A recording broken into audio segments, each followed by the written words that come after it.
Metamorphosis. One morning, as Gregor Samsa was waking up from anxious dreams, he discovered that in his bed he had been changed into a monstrous, verminous bug.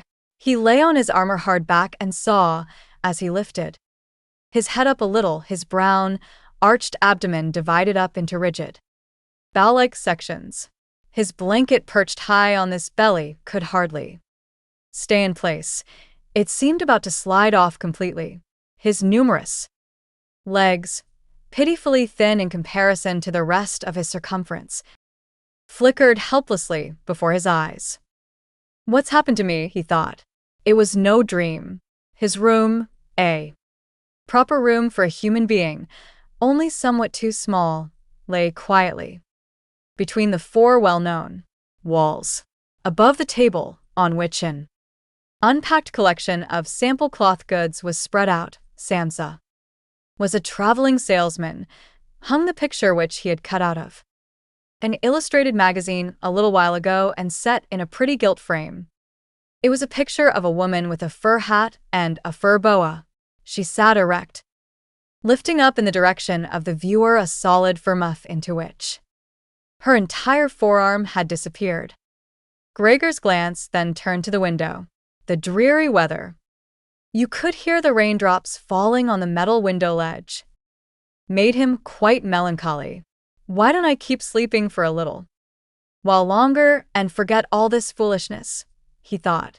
But this was entirely impractical, for he was used to sleeping on his right side, and in his present state he could not get himself into this position. No matter how hard he threw himself onto his right side, he always rolled onto his back again. He must have tried it 100 times, closing his eyes so that he would not have to see the wriggling legs, and gave up only when he began to feel a light, dull pain in his side that he had never felt before. Oh God, he thought, what a demanding job I've chosen. Day in, day out on the road. The stresses of selling are much greater than the actual work going on at head office, and in addition to that I still have to cope with the problems of traveling, the worries about train connections, irregular bad food, temporary and constantly changing human interactions, which never come from the heart. To hell with it all. He felt a slight itching on the top of his abdomen. He slowly pushed himself on his back closer to the bedpost so that he could lift his head more easily and found the itchy part, which was entirely covered with small white spots. He did not know what to make of them and wanted to feel the place with a leg, but he retracted it immediately, for the contact felt like a cold shower all over him. He slid back again into his earlier position.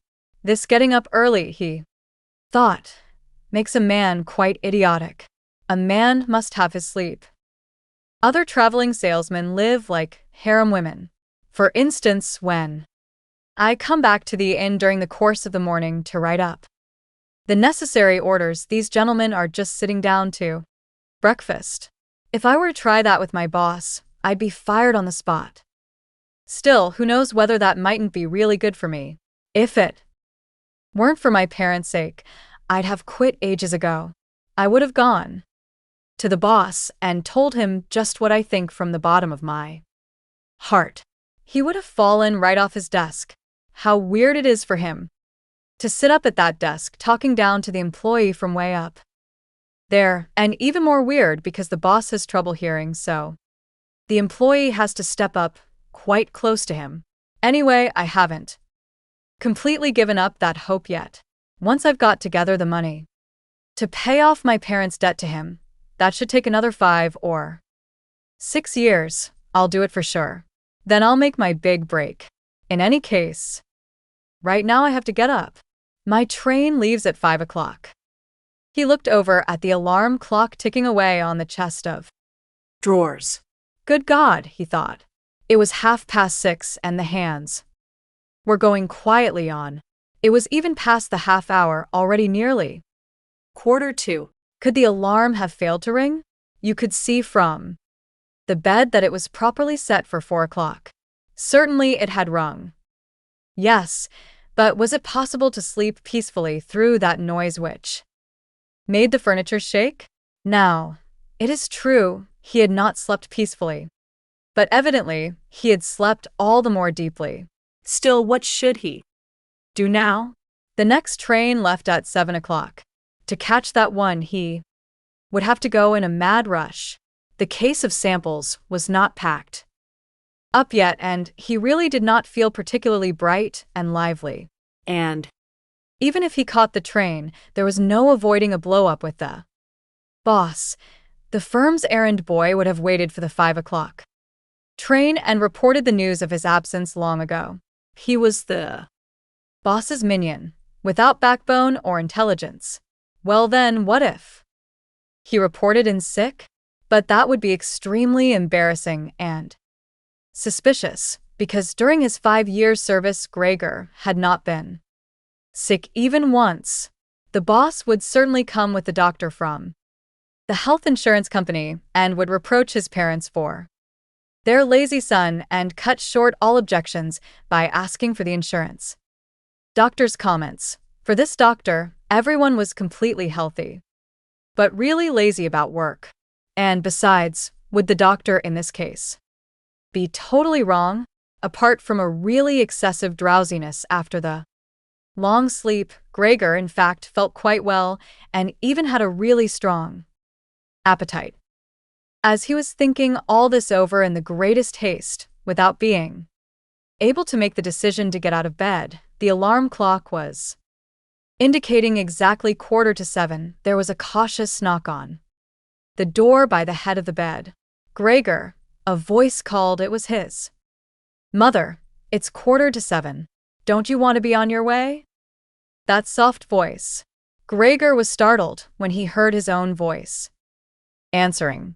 It was clearly and unmistakably the voice he'd had before, but in it was intermingled, as if from below, an irrepressible, painful squeaking, which left the words positively distinct only in the first moment and distorted them in the reverberation, so that anyone listening did not know if he had heard correctly. Gregor wanted to answer in detail and explain everything, but in these circumstances he confined himself to saying, "Yes, yes. Thank you, Mother. I'm getting up right away." Because of the wooden door, the change in Gregor's voice was not really noticeable outside, so his mother calmed down with this explanation and shuffled off. However, as a result of the short conversation, the other family members became aware that Gregor was unexpectedly still at home, and already his father was knocking on one side door, weakly but with his fist. "Gregor, Gregor," he called out. "What's going on?" And after a short while, he urged him on again in a deeper voice. "Gregor." Gregor. At the other side door, however, his sister knocked lightly. Gregor, are you all right? Do you need anything? Gregor directed answers in both directions. "I'll be ready right away." He made an effort with the most careful articulation and inserted long pauses between the individual words to remove everything remarkable from his voice. His father turned back to his breakfast. However, his sister whispered, "Gregor, open the door, I beg you." Gregor had no intention of opening the door. He congratulated himself on his precaution, acquired from traveling, of locking all doors during the night, even at home. First, he wanted to stand up quietly and undisturbed, get dressed, above all have breakfast, and only then consider further action, for he noticed this clearly. By thinking things over in bed, he would not reach a reasonable conclusion. He remembered that before now in bed he had often felt some light pain or other, which was perhaps the result of an awkward lying position, and which later, once he stood up, turned out to be purely imaginary, and he was eager to see how his present fantasies would gradually dissipate. That the change in his voice was nothing other than the onset of a cold, an occupational illness of commercial travelers, of that he had not the slightest doubt. It was very easy to throw aside the blanket. He needed only to push his stomach out a little, and it fell by itself. But to continue was difficult, particularly because he was so unusually wide. He needed arms and hands to push himself upright. Instead of these, however, he had only many small limbs, which were incessantly moving with very different motions and which, in addition, he was unable to control. If he wanted to bend one of them, then it was the first to extend itself, and if he finally succeeded doing what he wanted with this limb, in the meantime all the others, as if left free, moved around in an excessively painful agitation. But I must not stay in bed. Uselessly, said Gregor to himself. At first he wanted to get out of bed with the lower part of his body. But this lower part, which, by the way, he had not yet looked at and which he also could not picture clearly, proved itself too difficult to move. The attempt went so slowly. When, having become almost frantic, he finally hurled himself forward with all his force and, without thinking, he chose his direction incorrectly, and he hit the lower bedpost hard. The violent pain he felt revealed to him that the lower part of his body was at the moment probably the most sensitive. Thus, he tried to get his upper body out of the bed first and turned his head carefully toward the edge of the bed. He managed to do this easily, and in spite of its width and weight, his body mass at last slowly followed the turning of his head. But as he finally extended his head beyond the bed into the air, he became anxious about moving forward any further in this manner, for if he allowed himself eventually to fall by this process, it would really take a miracle to prevent his head from getting injured. And at all costs he must not lose consciousness right now. He preferred to remain in bed. But after a similar effort, it was no different. He lay there again, sighing as before, and once again saw his small limbs fighting one another, if anything even worse than earlier, and did not see any chance of imposing quiet and order on this arbitrary movement. He told himself again that he could not possibly remain in bed, and that it might be the most reasonable thing to sacrifice everything if there was even the slightest hope of getting himself out of bed in the process. At the same time, however, he did not forget to keep reminding himself periodically of the fact that calm, indeed the calmest, reflection might be much better than confused decisions. At such moments, he directed his gaze as precisely as he could toward the window, but unfortunately a glance at the morning mist, which concealed even the other side of the narrow street, offered little to make him more confident or cheerful.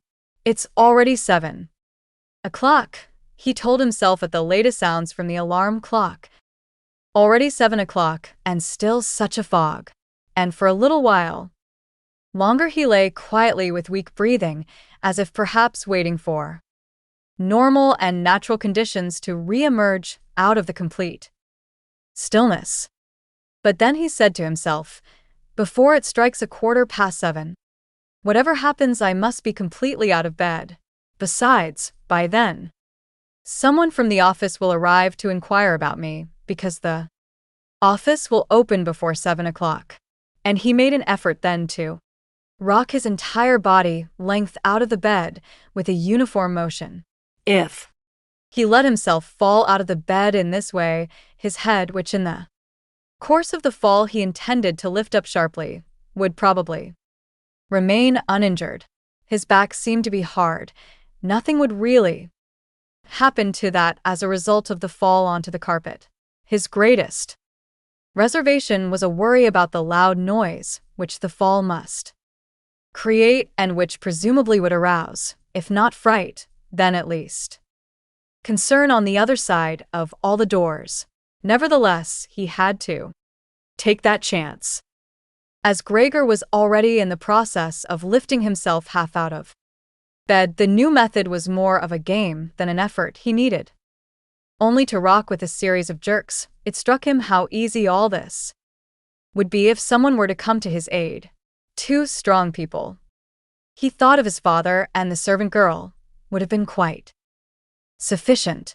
They would only have had to push their arms under his arched back to get him out of the bed, to bend down with their load, and then merely to exercise patience so that he could complete the flip onto the floor, where his diminutive legs would then, he hoped, acquire a purpose. Now, quite apart from the fact that the doors were locked, should he really call out for help? In spite of all his distress, he was unable to suppress a smile at this idea. He had already got to the point where, by rocking more strongly, he was making it very difficult for himself to keep his balance, and very soon he would finally have to make a final decision, for in 5 minutes it would be 7:15. Then there was a ring at the door of the apartment. "That's someone from the office," he told himself, and he almost froze, while his small limbs only danced around all the faster. For one moment, everything remained still.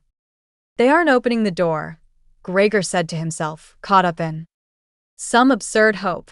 But of course then, as usual, the servant girl with her firm tread went to the door and opened it. Gregor needed to hear only the first word of the visitor's greeting to recognize immediately who it was, the manager himself.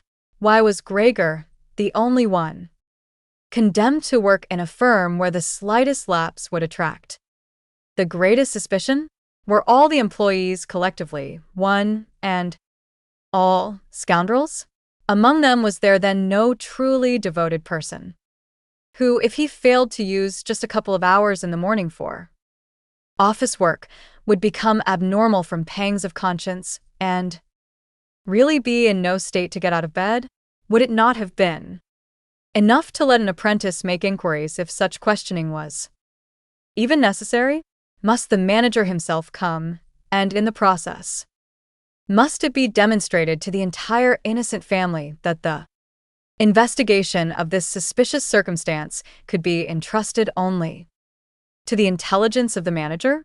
More as a consequence of the excited state in which this idea put Gregor than as a result of any actual decision, he swung himself with all his might out of the bed. There was a loud thud, but not a real crash. The fall was absorbed somewhat by the carpet, and in addition his back was more elastic than Gregor had thought. For that reason the dull noise was not quite so conspicuous. But he had not held his head up with sufficient care, and had bumped it.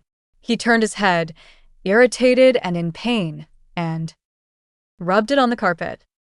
"Something has fallen in there," said the manager in the next room. On the left. Gregor tried to imagine to himself whether anything similar to what was happening to him today could have also happened at some point to the manager. At least one had to concede the possibility of such a thing. However, as if to give a rough answer to this question, the manager now, with a squeak of his polished boots, took a few determined steps in the next room. From the neighboring room on the right, the sister was whispering to inform Gregor. "Gregor, the manager is here." "I know," said Gregor to himself, but he did not dare make his voice loud enough so that his sister could hear. "Gregor," his father now said from the neighboring room on the left, "Mr. Manager has come and is asking why you did not leave on the early train. We don't know what we should tell him. Besides, he also wants to speak to you personally, so please open the door. He will be good enough to forgive the mess in your room." In the middle of all this, the manager called out in a friendly way, "Good morning, Mr. Samsa." "He is not well," said his mother to the manager, while his father was still talking at the door. "He is not well, believe me, Mr. Manager. Otherwise how would Gregor miss a train? The young man has nothing in his head except business. I'm almost angry that he Never goes out in the evening. Right now, he's been in the city 8 days, but he's been at home every evening. He sits here with us at the Table and reads the newspaper quietly or studies his travel schedules. Working with wood can be quite a diversion for him. He busies himself with fretwork.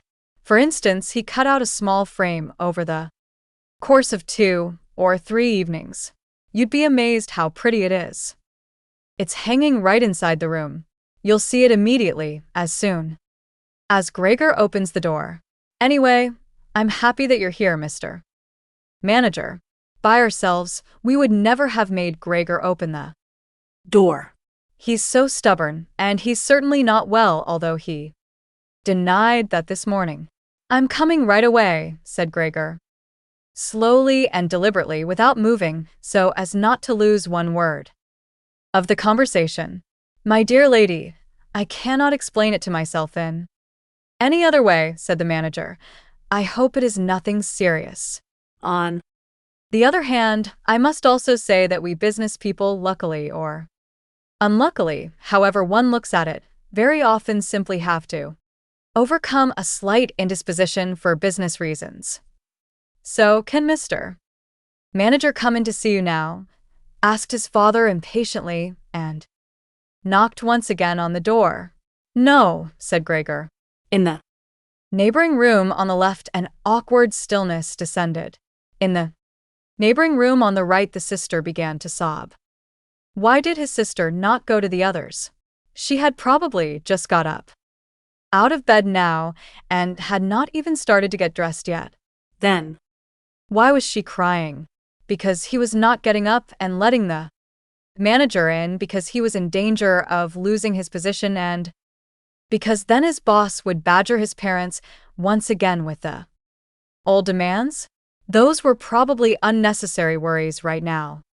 Gregor was still here and was not thinking at all about abandoning his family. At the moment, he was lying right there on the carpet, and no one who knew about his condition would have seriously demanded that he let the manager in. In any case, Gregor would not be casually dismissed right away because of this small discourtesy, for which he would find an easy and suitable excuse later on. It seemed to Gregor that it would be far more reasonable to leave him in peace at the moment, instead of disturbing him with crying and exhortations. But the others were distressed by their uncertainty, which excused their behavior. Mr. Samsa, the manager, was now shouting, his voice raised. What's the matter? You are barricading yourself there in your room, answering with only a yes and a no. You are making serious and unnecessary trouble for your parents, and you are neglecting, I mention this only incidentally, your commercial duties in a truly unheard of manner. I am speaking here in the name of your parents and your employer, and I am requesting you in all seriousness to give an immediate and clear explanation. I am amazed. I am amazed. I Thought I knew you as a calm, reasonable person, and now you appear suddenly to want to start parading around in strange moods. The chief indicated to me earlier this very day a possible explanation for your neglect. It concerned the collection of cash entrusted to you a short while ago, but in truth I almost gave him my word of honor that this explanation could not be correct. However, now I see here your unimaginable pigheadedness, and I am totally losing any desire to speak up for you in the slightest. And your position is not at all the most secure.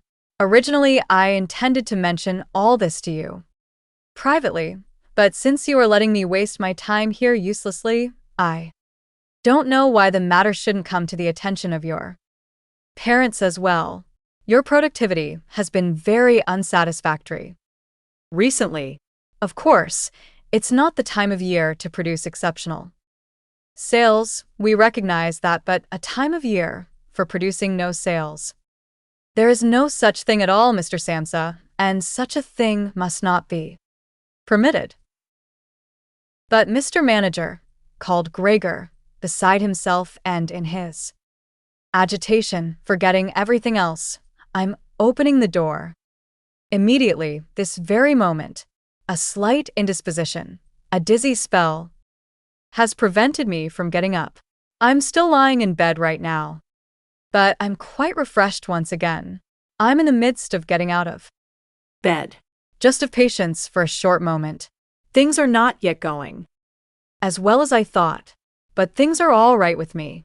How suddenly this can overcome someone. Only yesterday evening, everything was fine with me. My parents certainly know that. Actually, just yesterday evening I had a small premonition. People must have seen that in me. Why did I not report that to the office? But people always think that they'll get over sickness without having to stay at home. Mr. Manager, take it easy on my parents. There is really no basis for the criticisms which you're now making against me. Nobody has said a word to me about any of this. Perhaps you have not seen the latest orders I sent in. Besides, I'm setting out on a new sales trip on the 8 o'clock train. The few hours' rest have made me stronger. Mr. Manager, there's no need for you to wait here any longer. I will be at the office in person right away. Please have the goodness to report that and to convey my respects to the chief. While Gregor was quickly blurting all this out, hardly aware of what he was saying, he had moved close to the chest of drawers without effort, probably as a result of the practice he had already had in bed.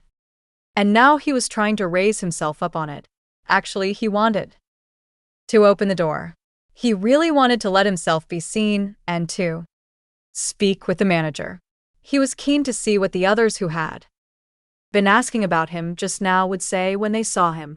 If they were startled, then Gregor would no longer be burdened by responsibility and could be calm. But if they accepted everything quietly, then he would have no reason to get excited. If he got a move on, he could really be at the station around 8 o'clock. At first he slid down a few times on the smooth chest of drawers, but at last he gave himself a final swing and stood up right there. He was no longer at all aware of the pains in his lower body, no matter how they might still sting. Now he let himself fall against the back of a nearby chair, on the edge of which he braced himself with his small limbs. By doing this, he gained control over himself and kept quiet, for he could now hear the manager. Did you understand even a single word? The manager asked the parents. Is he playing the fool with us? For God's sake, cried the mother, already in tears. Perhaps he's very ill, and we're upsetting him. Greta, Greta, she yelled. Mother, called the sister from the other side. They were making themselves understood through Gregor's room. You must go to the doctor right away. Gregor is sick. Hurry to the doctor. Did you hear Gregor speak just now? That was an animal's voice, said the manager, remarkably quiet in comparison to the mother's cries. Anna, Anna, yelled the father. Through the hall into the kitchen, clapping his hands. Fetch a locksmith right away. The two young women were already running through the hall with swishing skirts. How had his sister dressed herself so quickly and pulling open the doors of the apartment? You couldn't hear the doors closing at all. They probably had left them open, as is customary in an apartment where a great misfortune has taken place. However, Gregor had become much calmer. All right, people did not understand his words anymore, although they seemed clear enough to him, clearer than previously, perhaps because his ears had gotten used to them. But at least people now thought that things were not completely all right with him and were prepared to help him. The confidence and assurance with which the first arrangements had been carried out made him feel good. He felt himself included once again in the circle of humanity and was expecting from both the doctor and the locksmith, without differentiating between them with any real precision, splendid, and surprising results, in order to make his voice as clear as possible for the critical conversation which was imminent. He coughed a little. He certainly took care to do this in a really subdued way, since it was possible that even this noise would sound like something different from a human clearing of the throat.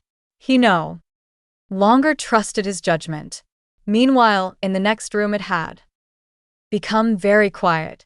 Perhaps his parents were sitting with the manager at the table whispering. Perhaps they were all leaning against the door and listening. Gregor pushed himself slowly towards the door with the help of the easy chair. Then he let go of the chair, threw himself against the door. 11. The Metamorphosis. Held himself upright against it. The balls of his tiny limbs had a little sticky stuff on them and rested there momentarily from his exertion. Next, he made an effort to turn the key in the lock with his mouth. Unfortunately, it seemed that he had no real teeth.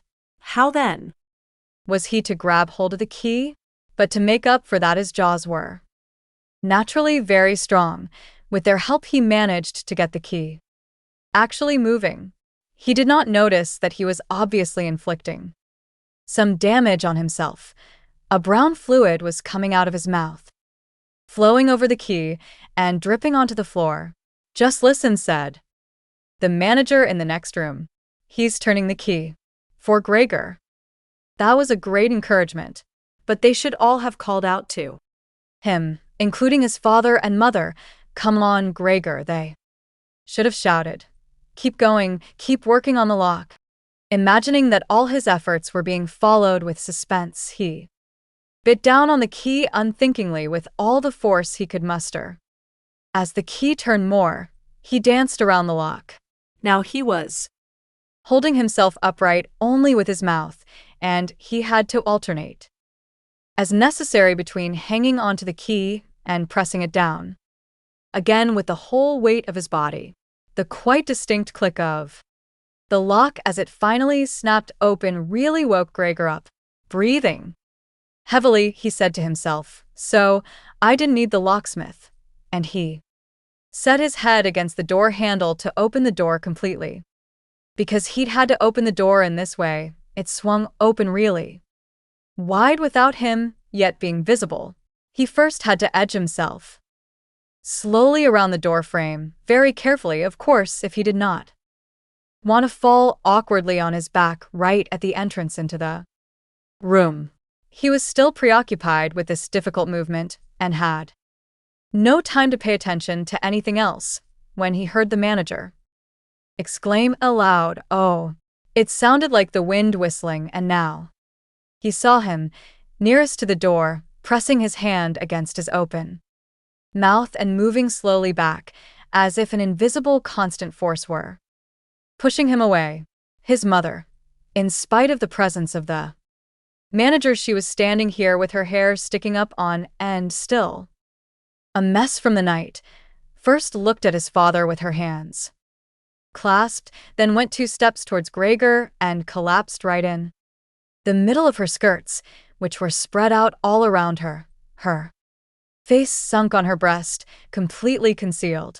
His father clenched his fist with a hostile expression, as if he wished to push Gregor back into his room, then looked uncertainly around the living room. 12. The Metamorphosis. Covered his eyes with his hands and cried so that his mighty breast shook. At this point, Gregor had still not taken 1 step into the room. He was leaning his body from the inside against the firmly bolted wing of the door, so that only half his body was visible, as well as his head tilted sideways, with which he peeped over at the others. Meanwhile, it had become much brighter. Standing out clearly from the other side of the street was a section of the endless gray-black house.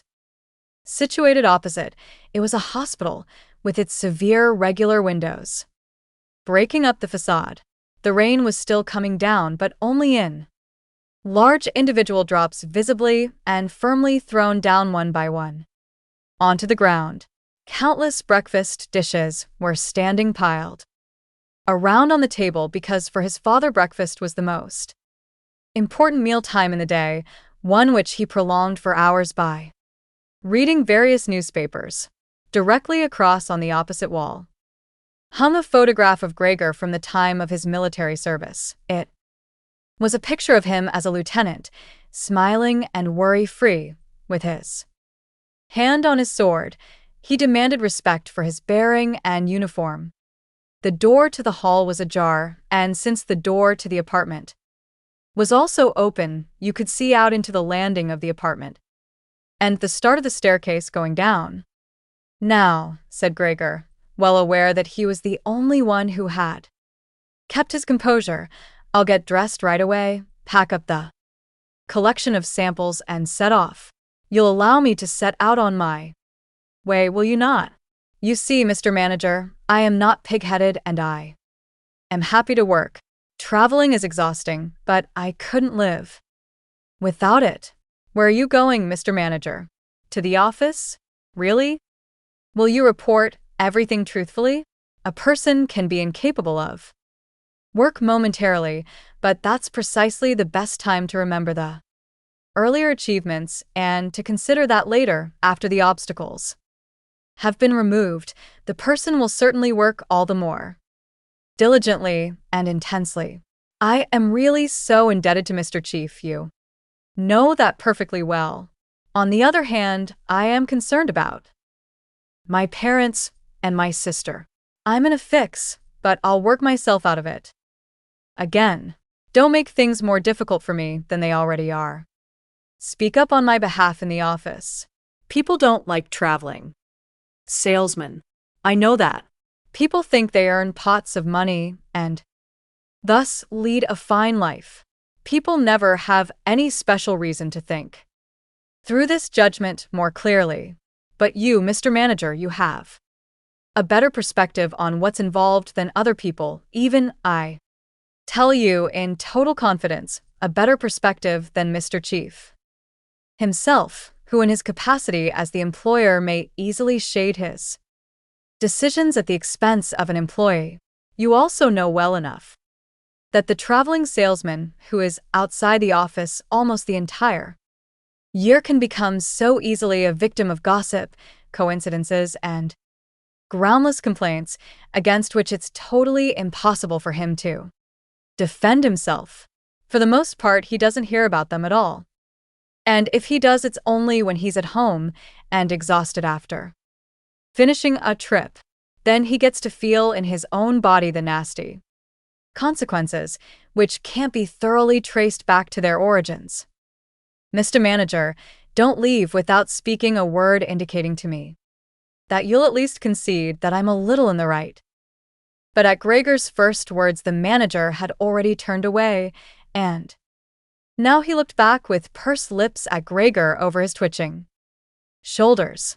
During Gregor's speech, he had not been still for a moment, but had kept moving away towards the door, without taking his eyes off Gregor, but really gradually, as if there were a secret ban. On leaving the room, he was already in the hall, and given the sudden movement with which he finally pulled his foot out of the living room, you could have believed that he had just burned his soul. In the hall, however, he stretched his right hand out away from his body towards the staircase, as if some almost supernatural relief was waiting for him there. Gregor realized that he must not under any circumstances allow the manager to go away in this frame of mind, if his position in the firm was not to be placed in the greatest danger. His parents did not understand all this very well. Over the long years, they had developed the conviction that Gregor was set up for life in this firm, and, in addition, they had so much to do nowadays with their present troubles that all foresight was foreign to them. But Gregor had this foresight. The manager must be detained, calmed down, convinced, and finally won over. The future of Gregor and his family really depended on it. If only his sister had been there. She was clever. She Had already cried while Gregor was still lying quietly on his back. and The manager, always a friend of the ladies, would certainly let himself be guided by her. She would have closed the door to the apartment and talked him out of his fright in the hall. But his sister was not even there. Gregor had to deal with it himself, without thinking that as yet. He did not know anything about his present ability to move, and without thinking that his speech possibly, indeed probably, had once again not been understood, he left the wing of the door, pushed himself through the opening, and tried to go over to the manager, who was already holding the handrail on the landing tight, gripping with both hands in a ridiculous way. But as Gregor looked for something to steady himself, with a small scream, he immediately fell down onto his numerous little legs. Scarcely had this happened when he felt for the first time that morning a general physical well-being. The small limbs had firm floor under them. They obeyed perfectly, as he noticed his joy, and even strove to carry him forward in the direction he wanted. Right away he believed that the final amelioration of all his suffering was immediately at hand. But at the very moment when he lay on the floor rocking in a restrained manner, quite close to and directly across from his mother, who seemed to have totally sunk into herself, she suddenly sprang right up with her arms spread far apart and her fingers extended and cried out, "Help! For God's sake, help!" She held her head bowed down, as if she wanted to view Gregor better, but then she ran senselessly back, contradicting that gesture, forgetting that behind her stood the table with all the dishes on it. When she reached the table, she sat down heavily on it, as if absent-mindedly, and did not appear to notice at all that next to her coffee was pouring out onto the carpet in a full stream from the large, overturned pot. "Mother, mother," said Gregor quietly, and looked over towards her. The manager had momentarily vanished completely from his mind. On the other hand, when he saw the flowing coffee, Gregor could not stop himself snapping his jaws in the air a few times. At that his mother screamed all over again, hurried from the table, and collapsed into the arms of his father, who was rushing towards her. But Gregor had no time right now for his parents. The manager was already on the staircase. With his chin on the banister, the manager looked back for the last time. Gregor made a running start to catch up to him if possible. But the manager must have suspected something, because he made a leap down over a few stairs and disappeared, still shouting, "Ah!" The sound echoed throughout the entire stairwell. Unfortunately, this flight of the manager seemed to bewilder his father completely. Earlier he had been relatively calm. Now, instead of running after the manager himself, or at least not hindering Gregor from his pursuit, with his right hand he grabbed hold of the cane that the manager had left behind on a chair with his hat and overcoat. With his left hand, the father grabbed a large newspaper from the table and, stamping his feet on the floor, he set out to drive Gregor back into his room by waving the cane and the newspaper. No request of Gregor's was of any use. No request would even be understood, no matter how willing he was to turn his head. Respectfully, his father just stomped all the harder with his feet. Across the room from him his mother had pulled open a window, in spite of the cool weather, and leaning out with her hands on her cheeks, she pushed her face far outside the window. Between the lane and the stairwell a strong draft came up, the curtains on the window flew around, the newspapers on the table rustled, and individual sheets fluttered down over the floor. His father relentlessly pushed his way forward, hissing like a wild man. Now, Gregor still had no practice at all in going backwards. It was really very slow going. If Gregor only had been allowed to turn himself around, he would have been in his room right away, but he was afraid to make his father impatient by the time-consuming process of turning around, and each moment he faced the threat of a mortal blow on his back or his head from the cane in his father's hand. Finally, Gregor had no other option, for he noticed with horror that he did not understand yet how to maintain his direction going backwards. And So he began, amid constantly anxious, sideways glances in his father's direction, to turn himself around as quickly as possible, although in truth he could only do this very slowly. Perhaps his father noticed his good intentions, for he did not disrupt Gregor in this motion, but with the tip of the cane from a distance he even directed Gregor's rotating movement now and then. If only his father had not hissed so unbearably. Because of that, Gregor totally lost his head. He was Already almost totally turned around, when, always with this hissing in his ear, he just made a mistake and turned himself back a little. But when he finally was successful in getting his head in front of the door opening, it became clear that his body was too wide to go through any further. Naturally, his father, in his present mental state, had no idea of, say, opening the other wing of the door a bit to create a suitable passage for Gregor to get through. His single fixed thought was that Gregor must get into his room as quickly as possible. he Would never have allowed the elaborate preparations Gregor required to raise himself up and perhaps in this way get through the door. Perhaps with his excessive noise, he was now driving Gregor forwards as if there were no obstacle behind Gregor. The sound at this point was no longer like the voice of only a single father. Now it was really no longer a joke, and Gregor forced himself, come what might, into the doorway. One side of his body lifted up. He lay at an angle in the door opening. His one flank was all raw from the scraping. On the white door, ugly blotches were left. soon he was Stuck fast, and would not have been able to move any more on his own. The tiny legs on one side hung twitching in the air above, and the ones on the other side were pushed painfully into the floor. Then His father gave him one really strong, liberating push from behind, and he scurried, bleeding severely, far into his room. The door was slammed shut with the cane, and then finally it was quiet. Gregor first woke up from his heavy swoon-like sleep in the evening. Twilight. He would certainly have woken up soon afterwards even without any disturbance, for he felt himself sufficiently rested and wide awake, but it appeared to him as if a hurried step and a cautious closing of the door to the hall might have roused him.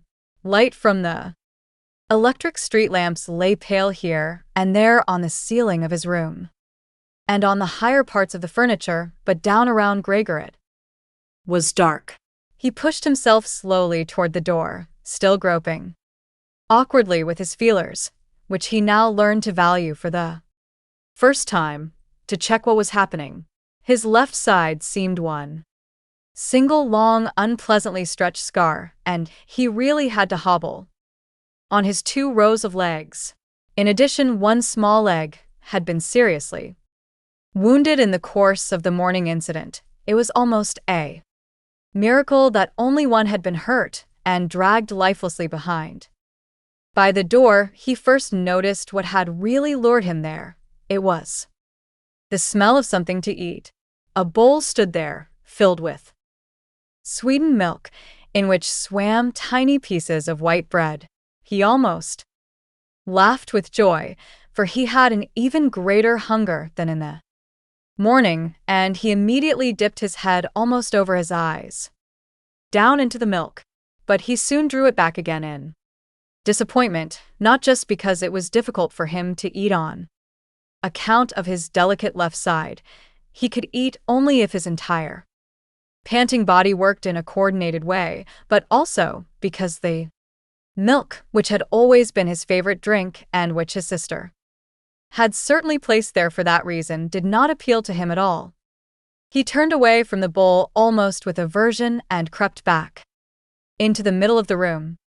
In the living room, as Gregor saw through the crack in the door, the gas was lit, but where, on other occasions at this time of day, his father was accustomed to read the afternoon newspaper in a loud voice to his mother and sometimes also to his sister at the moment. No sound was audible. Perhaps this reading aloud, about which his sister had always spoken and written to him, had recently fallen out of their general routine, but it was so still all around in spite of the fact that the apartment was certainly not empty.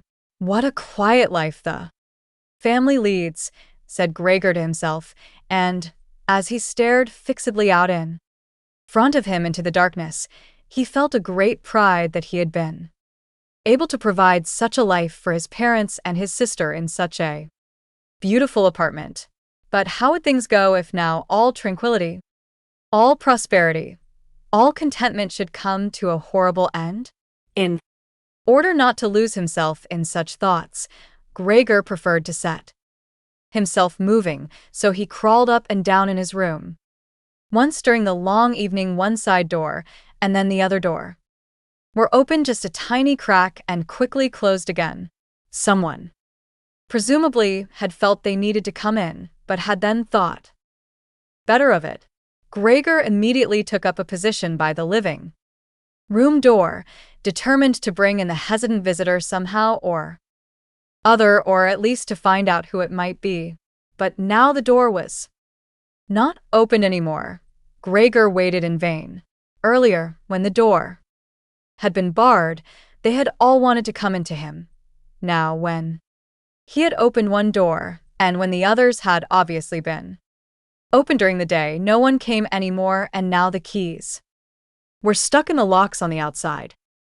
The light in the living room was turned off only late at night, and it was now easy to establish that his parents and his sister had stayed awake all this time, for one could hear them clearly as all three moved away on tiptoe.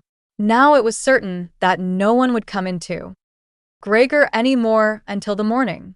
Thus, he had a long time to think undisturbed about how he should reorganize his life from scratch. But the high, open room, in which he was compelled to lie flat on the floor, made him anxious, without his being able to figure out the reason, for he had lived in the room for 5 years.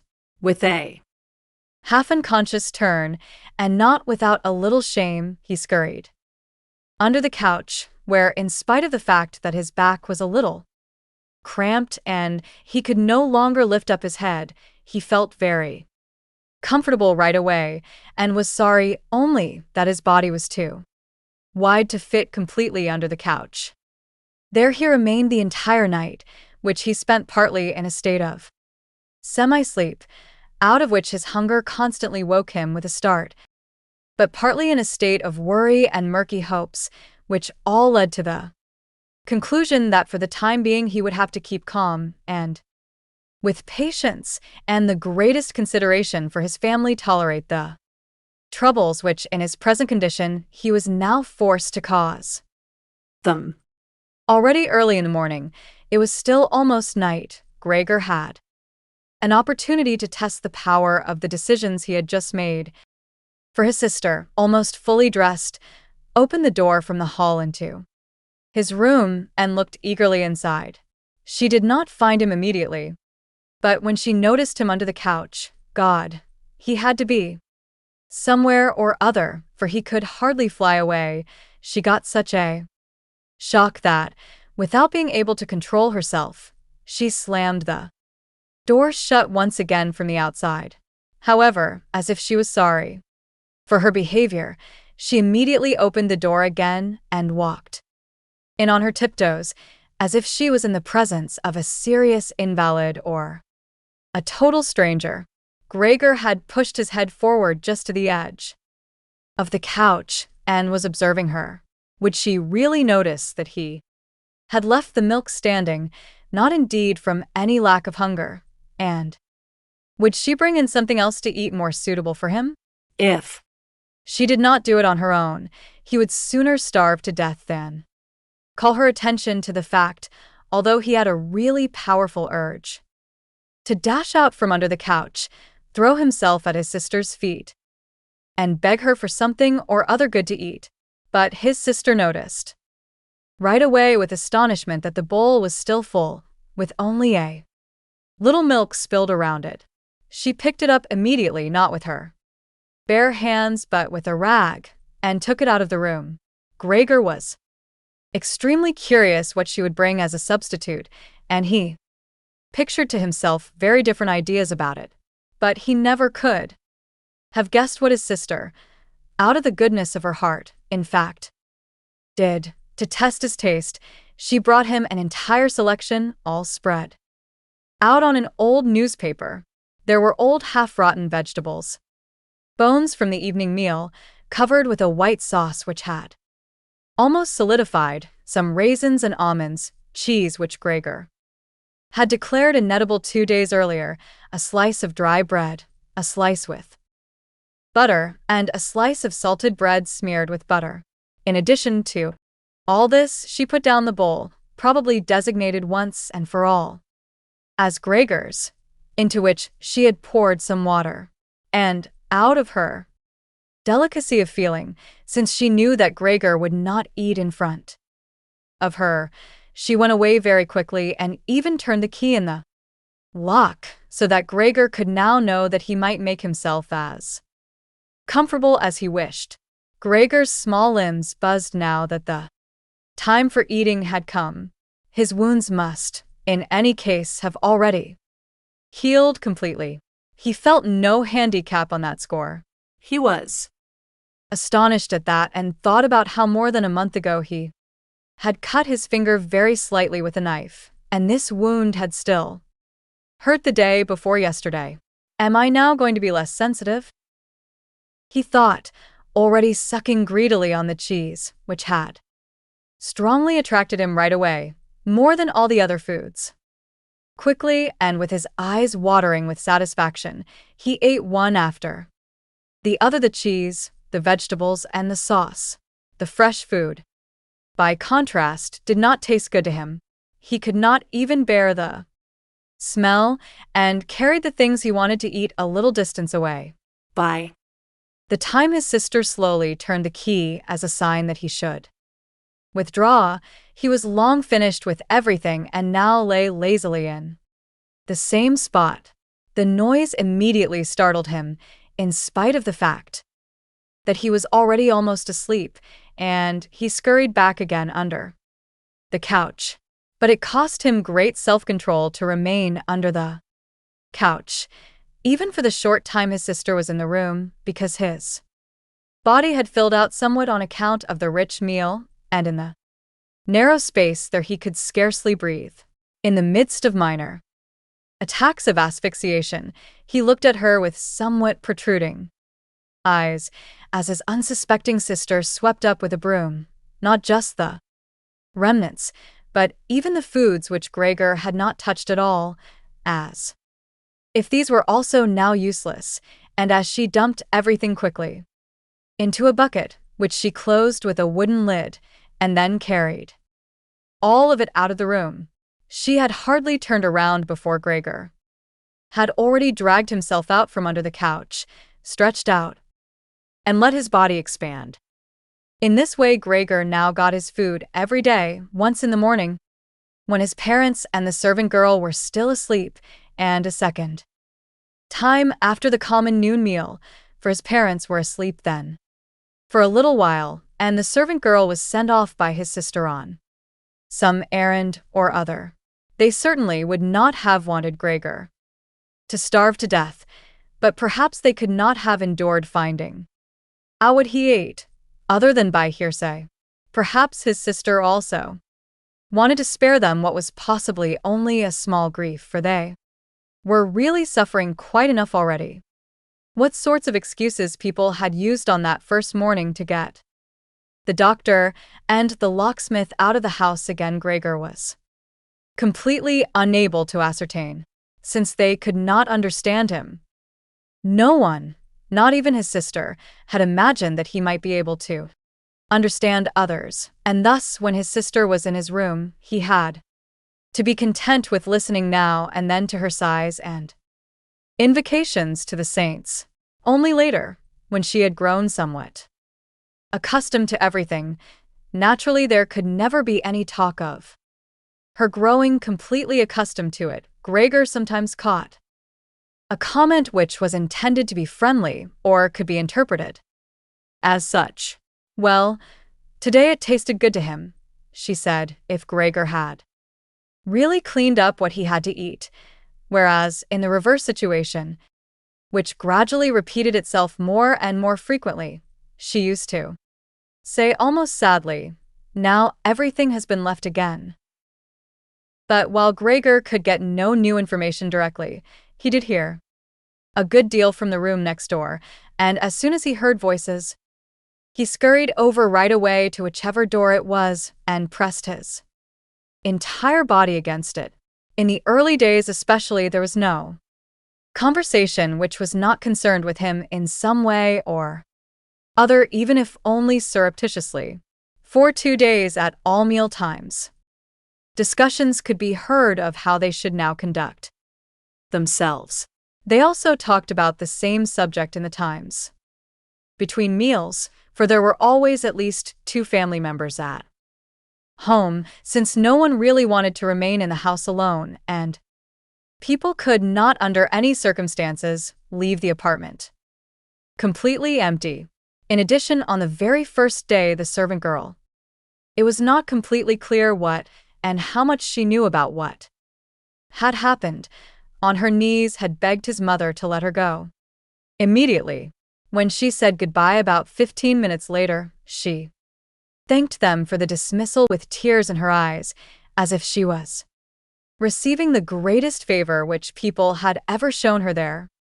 And, without anyone demanding it from her, she swore a fearful oath not to reveal anything to anyone, not even the slightest detail. Now his sister had to team up with his mother to do the cooking, although that did not create much trouble because people were eating almost nothing. Again and again Gregor listened as one of them vainly invited another one to eat and received no answer other than, "Thank you. I've had enough," or something like that. And perhaps they had stopped having anything to drink, too. His sister often asked his father whether he wanted to have a beer, and gladly offered to fetch it herself, and when his father was silent, she said, in order to remove any reservations he might have, that she could send the caretaker's wife to get it. But then the father would finally say a resounding no, and nothing more would be spoken about it. Already during the first day his father laid out all the financial circumstances and prospects to his mother and to his sister as well. From time to time he stood up from the table and pulled out of the small lockbox salvaged from his business, which had collapsed 5 years previously, some document or other or some notebook. The sound was audible as he opened up the complicated lock and, after removing what he was looking for, locked it up again. Some of the father's explanations were the first enjoyable thing that Gregor had the chance to listen to since his imprisonment began. He had thought that his father had been left with nothing at all from that business. At least his father had told him nothing to contradict that view, and Gregor in any case had not asked him about it. At the time, Gregor's only concern had been to do everything he could in order to allow his family to forget as quickly as possible the business misfortune, which had brought them all into a state of complete hopelessness. And so, at that point, he had started to work with a special intensity. From a minor assistant, he had become, almost overnight, a traveling salesman who naturally had entirely different possibilities for earning money and whose successes at work were converted immediately into the form of cash commissions, which could be set out on the table at home for his astonished and delighted family. Those had been beautiful days, and they had never come back since, at least not with The same splendor, in spite of the fact that Gregor later earned so much money that he was in a position to bear the expenses of the entire family, costs which he, in fact, did bear. They had become quite accustomed to it, both the family and Gregor as well. They took the money with thanks, and he happily surrendered it, but there was no longer any special warmth about it.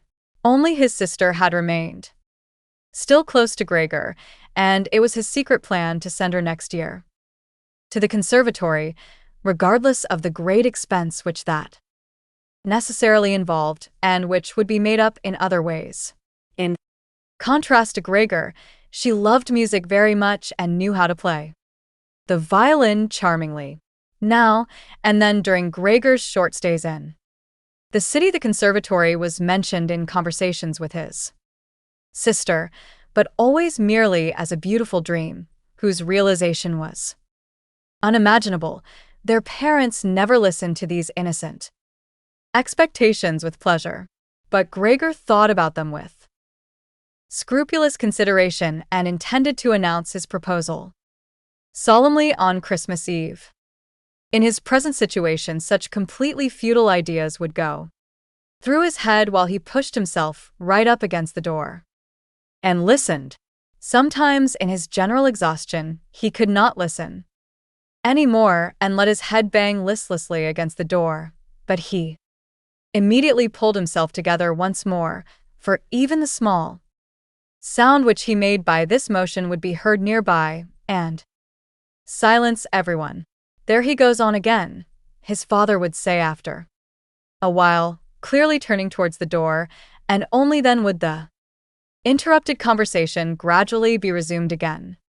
Gregor soon found out clearly enough, for his father tended to repeat himself from time to time in his explanations, partly because he had not personally concerned himself with these matters for a long time now, and partly because his mother did not understand everything right away the first time, that in spite of all bad luck, an amount of money, although a very small one, was still available from the old times, and that the interest, which had not been touched, had in the intervening time accumulated a little. In addition to this, the money which Gregor had brought home every month, he had kept only a few crowns for himself, had not been completely spent, and had grown into a small capital amount. Gregor, behind his door, nodded eagerly, rejoicing over this unanticipated foresight and frugality. True, with this excess money, he could really have paid off more of the father's debt to his employer, and the day on which he could be rid of this position would have been a lot closer, but now things were doubtless better the way his father had arranged them. At the moment, however, this money was not nearly sufficient to permit the family to live off the interest payments.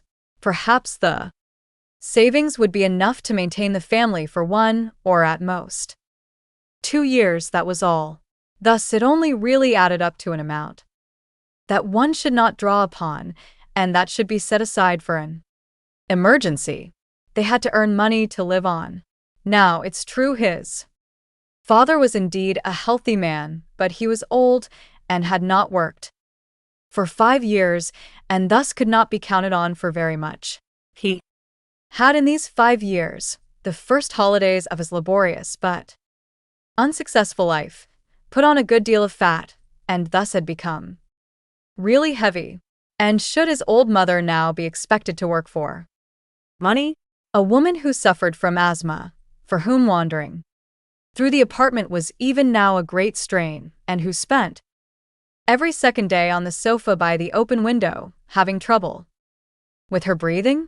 Should his sister earn money, a girl who was still a 17-year-old child, and whose earlier lifestyle, consisting of dressing herself nicely, sleeping in late, helping around the house, taking part in a few modest enjoyments, and, above all, playing the violin, had been so very delightful? When it came to talking about this need to earn money, Gregor would at first always let go of the door and throw himself on the cool leather sofa nearby, quite hot from shame and sorrow. Often he lay there all night long, not sleeping at all, just scratching on the leather for hours at a time. Or he would take on the very difficult task of pushing a chair over to the window. Then he would creep up on the window sill and, braced on the chair, lean against the window to look out, obviously with some memory or other of the liberating sense which looking out the window used to bring him in earlier times. For, in fact, from day to day he perceived things with less and less clarity, even things that were only a short distance away. The hospital across the street, the all too frequent sight of which he had previously cursed, was not visible at all anymore, and if he had not been very well aware that he lived in the quiet but completely urban Charlotte Street, he could have believed that from his window he was peering out at a featureless wasteland in which the gray heaven and the gray earth had merged and were indistinguishable. His observant sister had only to notice a couple of times that the chair stood by the window. Then, after cleaning up the room, she would each time push the chair back right against the window again. She even began to leave the inner casements open. If Gregor had only been able to speak to his sister and thank her for everything that she had to do for him, he would have tolerated her service more easily. As it was, he suffered under it. To her credit, the sister sought to cover up the awkwardness of everything as much as possible, and as time went by, she naturally became more successful at it. But with the passing of time, Gregor also came to understand everything much more clearly. Even the way she would come in was terrible for him. As soon as she entered, she ran straight to the window, without taking the time to shut the door, in spite of the fact that at other times she was very careful to spare anyone the sight of Gregor's room, and yanked the window open with eager hands, as if she were almost suffocating, and remained for a while by the window breathing deeply, even when it was very cold. With all her noisy rushing about, she frightened Gregor twice every day. The entire time he trembled under the couch, and yet he knew very well that she would certainly have spared him all this gladly if it had only been possible for her to remain with the window closed in a room where Gregor lived. A known occasion about 1 month had already gone by since Gregor's transformation, and there was no particular reason any more for his sister to be startled at Gregor's appearance. She arrived a little earlier than usual and came upon Gregor as he was still looking out the window, immobile and positioned as if to frighten someone. It would not have come as a surprise to Gregor if she had not come in, since his position was preventing her from opening the window immediately. But not only did she not step inside, she even stepped back and shut the door. A stranger really could have concluded from this that Gregor had been lying in wait for her and wanted to bite her. Of course, Gregor immediately concealed himself under the couch, but he had to wait until noon before his sister returned, and she seemed much less calm than usual. From this he realized that his appearance was still intolerable to her and should remain intolerable to her in future, and that she really must have to exert a lot of self-control not to run away from a glimpse of only the small part of his body which stuck out from under the couch. In order to spare her even this sight, one day he dragged the bedsheet on his back up onto the couch. This task took him 4 hours, and arranged it in such a way that he was now completely concealed, and his sister, even if she bent down, could not see him. If this sheet was not necessary as far as she was concerned, then she could certainly have removed it, for it was clear enough that Gregor could not derive any pleasure from isolating himself away so completely. But she left the sheet just as it was, and Gregor believed he even caught a look of gratitude when, on one occasion, He carefully lifted up the sheet a little with his head to check as his sister took stock of the new arrangement. In the first 2 weeks his parents could not bring themselves to visit him, and he often heard how they fully acknowledged his sister's present work, whereas earlier they had often got annoyed at his sister because she had seemed to them a somewhat useless girl. Now both his father and his mother frequently waited in front of Gregor's door, while his sister cleaned up inside. As soon as she came out, she had to explain in great detail how things looked in the room, what Gregor had eaten, how he had behaved this time, and whether perhaps a slight improvement was perceptible. As it happened, his mother comparatively soon had wanted to visit Gregor, but his father and his sister had restrained her, at first with reasons which Gregor listened to very attentively and which he completely endorsed. Later, however, they had to hold her back forcefully, when she then cried, "Let me go," to Gregor. "He's my unfortunate son. Don't you understand that I have to go to him?"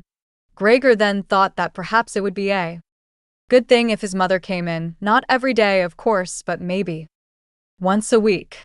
She understood everything much better than his sister, who, in spite of all her courage, was still merely a child and, in the last analysis, had perhaps undertaken such a difficult task only out of childish recklessness.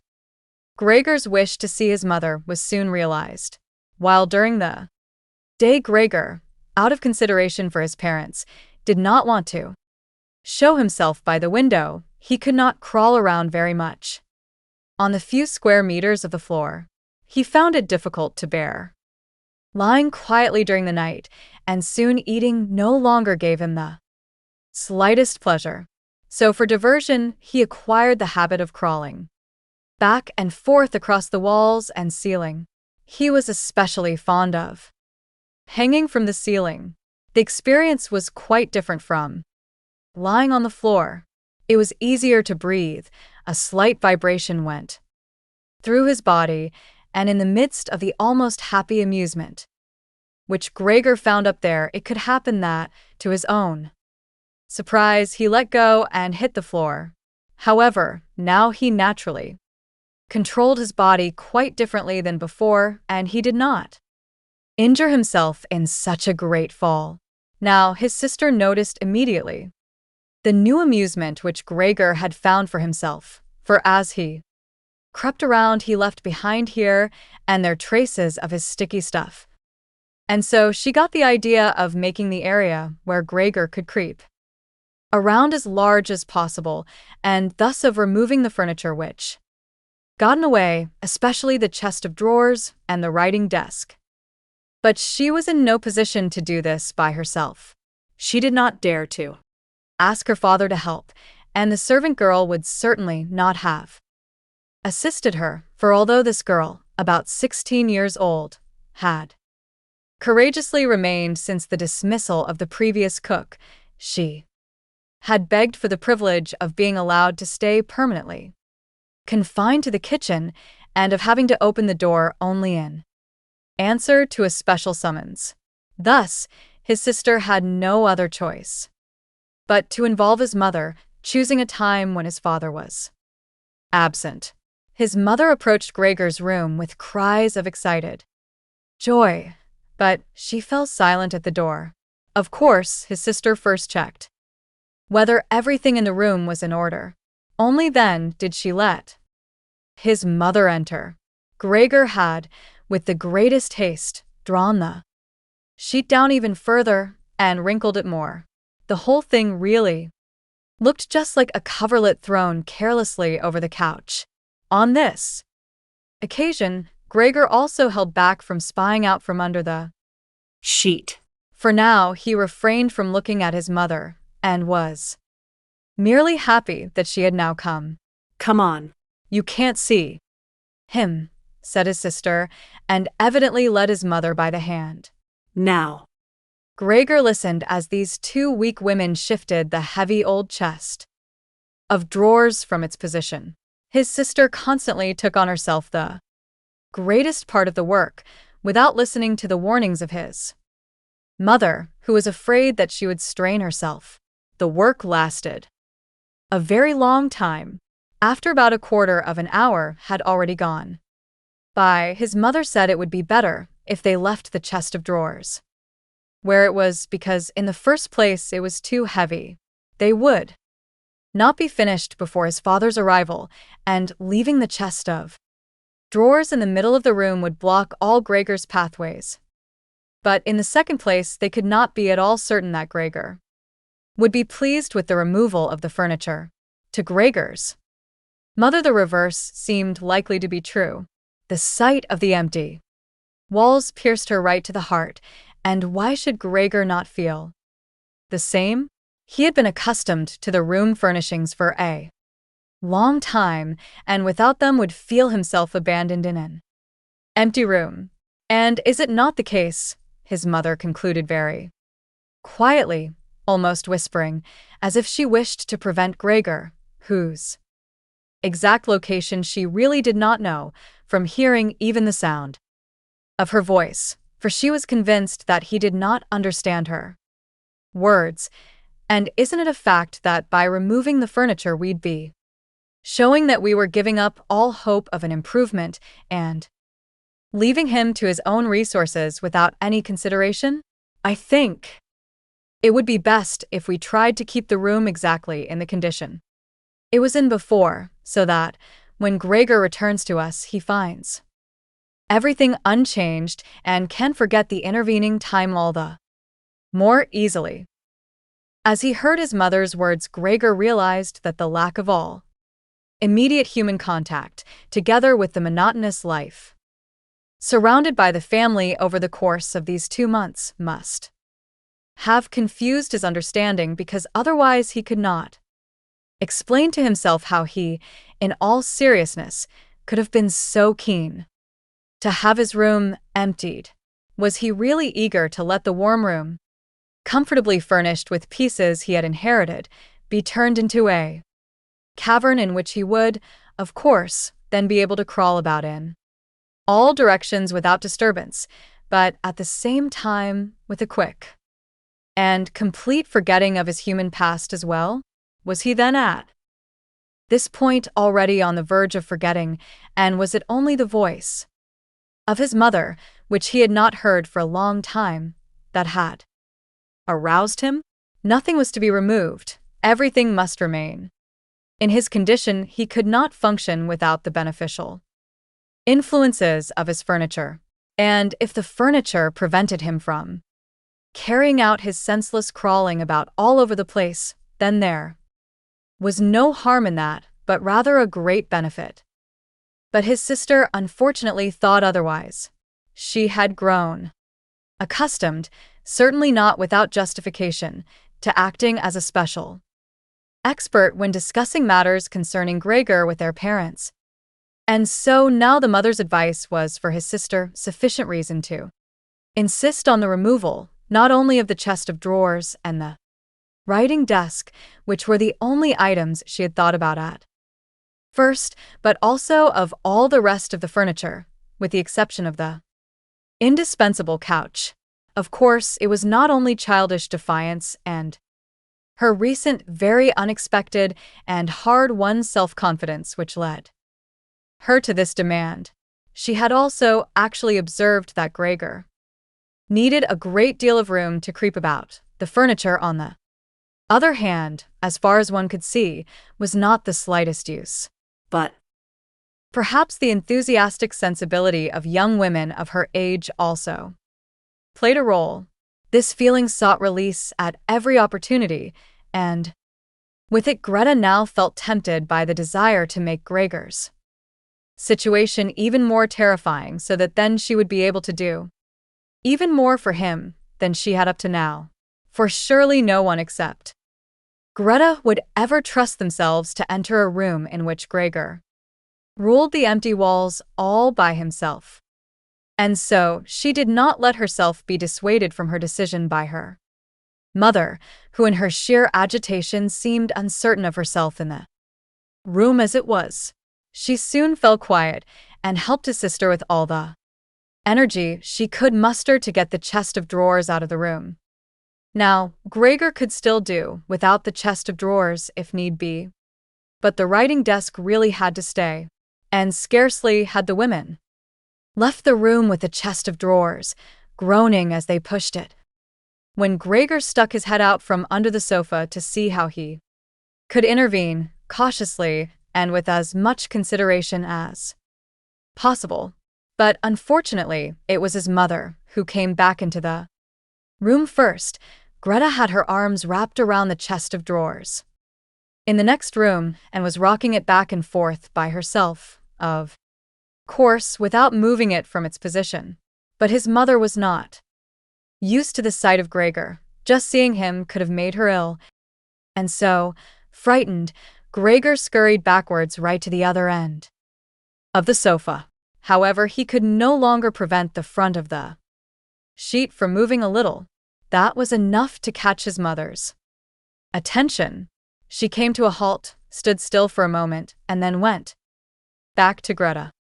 Although Gregor kept repeating to himself over and over that really nothing unusual was going on, that only a few pieces of furniture were being rearranged, he soon had to admit to himself that the movements of the women to and fro, their quiet conversations, and the scraping of the furniture on the floor affected him like a great commotion stirred up on all sides.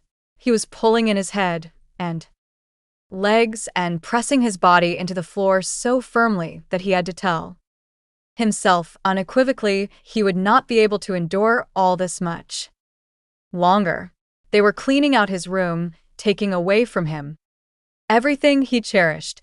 They had already dragged out the chest of drawers in which the fret saw and other tools were kept, and they were now loosening the writing desk which was fixed tight to the floor, the desk on which he, as a business student, as a high school student, indeed even as an elementary school student, had written out his assignments. At that moment, he really did not have any more time to consider the good intentions of the two women, whose existence he had in any case almost forgotten, because in their exhaustion they were working really silently. The heavy stumbling of their feet was the only sound to be heard. And so he scuttled out. The women were just propping themselves up on the writing desk in the next room in order to take a short breather. He changed the direction of his path 4 times. He really did not know what he should rescue first. Then he saw hanging conspicuously on an otherwise empty wall the picture of the woman, dressed in nothing but fur. He quickly scurried up over it and pressed himself against the glass which held it in place and which made his hot abdomen feel good. At least this picture, which Gregor for the moment completely concealed, surely no one would now take this away. He twisted his head towards the door of the living room to observe the women as they came back in. They had not allowed themselves very much rest and were coming back right away. Greta had placed her arm around her mother and held her tightly. "So, what shall we take now?" said Greta, and looked around her. Then her glance met Gregor's from the wall. She kept her composure only because her mother was there. She bent her face towards her mother in order to prevent her from looking around and said, although in a trembling voice and too quickly, "Come, wouldn't it be better to go back to the living room for just another moment?" Greta's purpose was clear to Gregor. She wanted to take his mother to a safe place and then chase him down from the wall.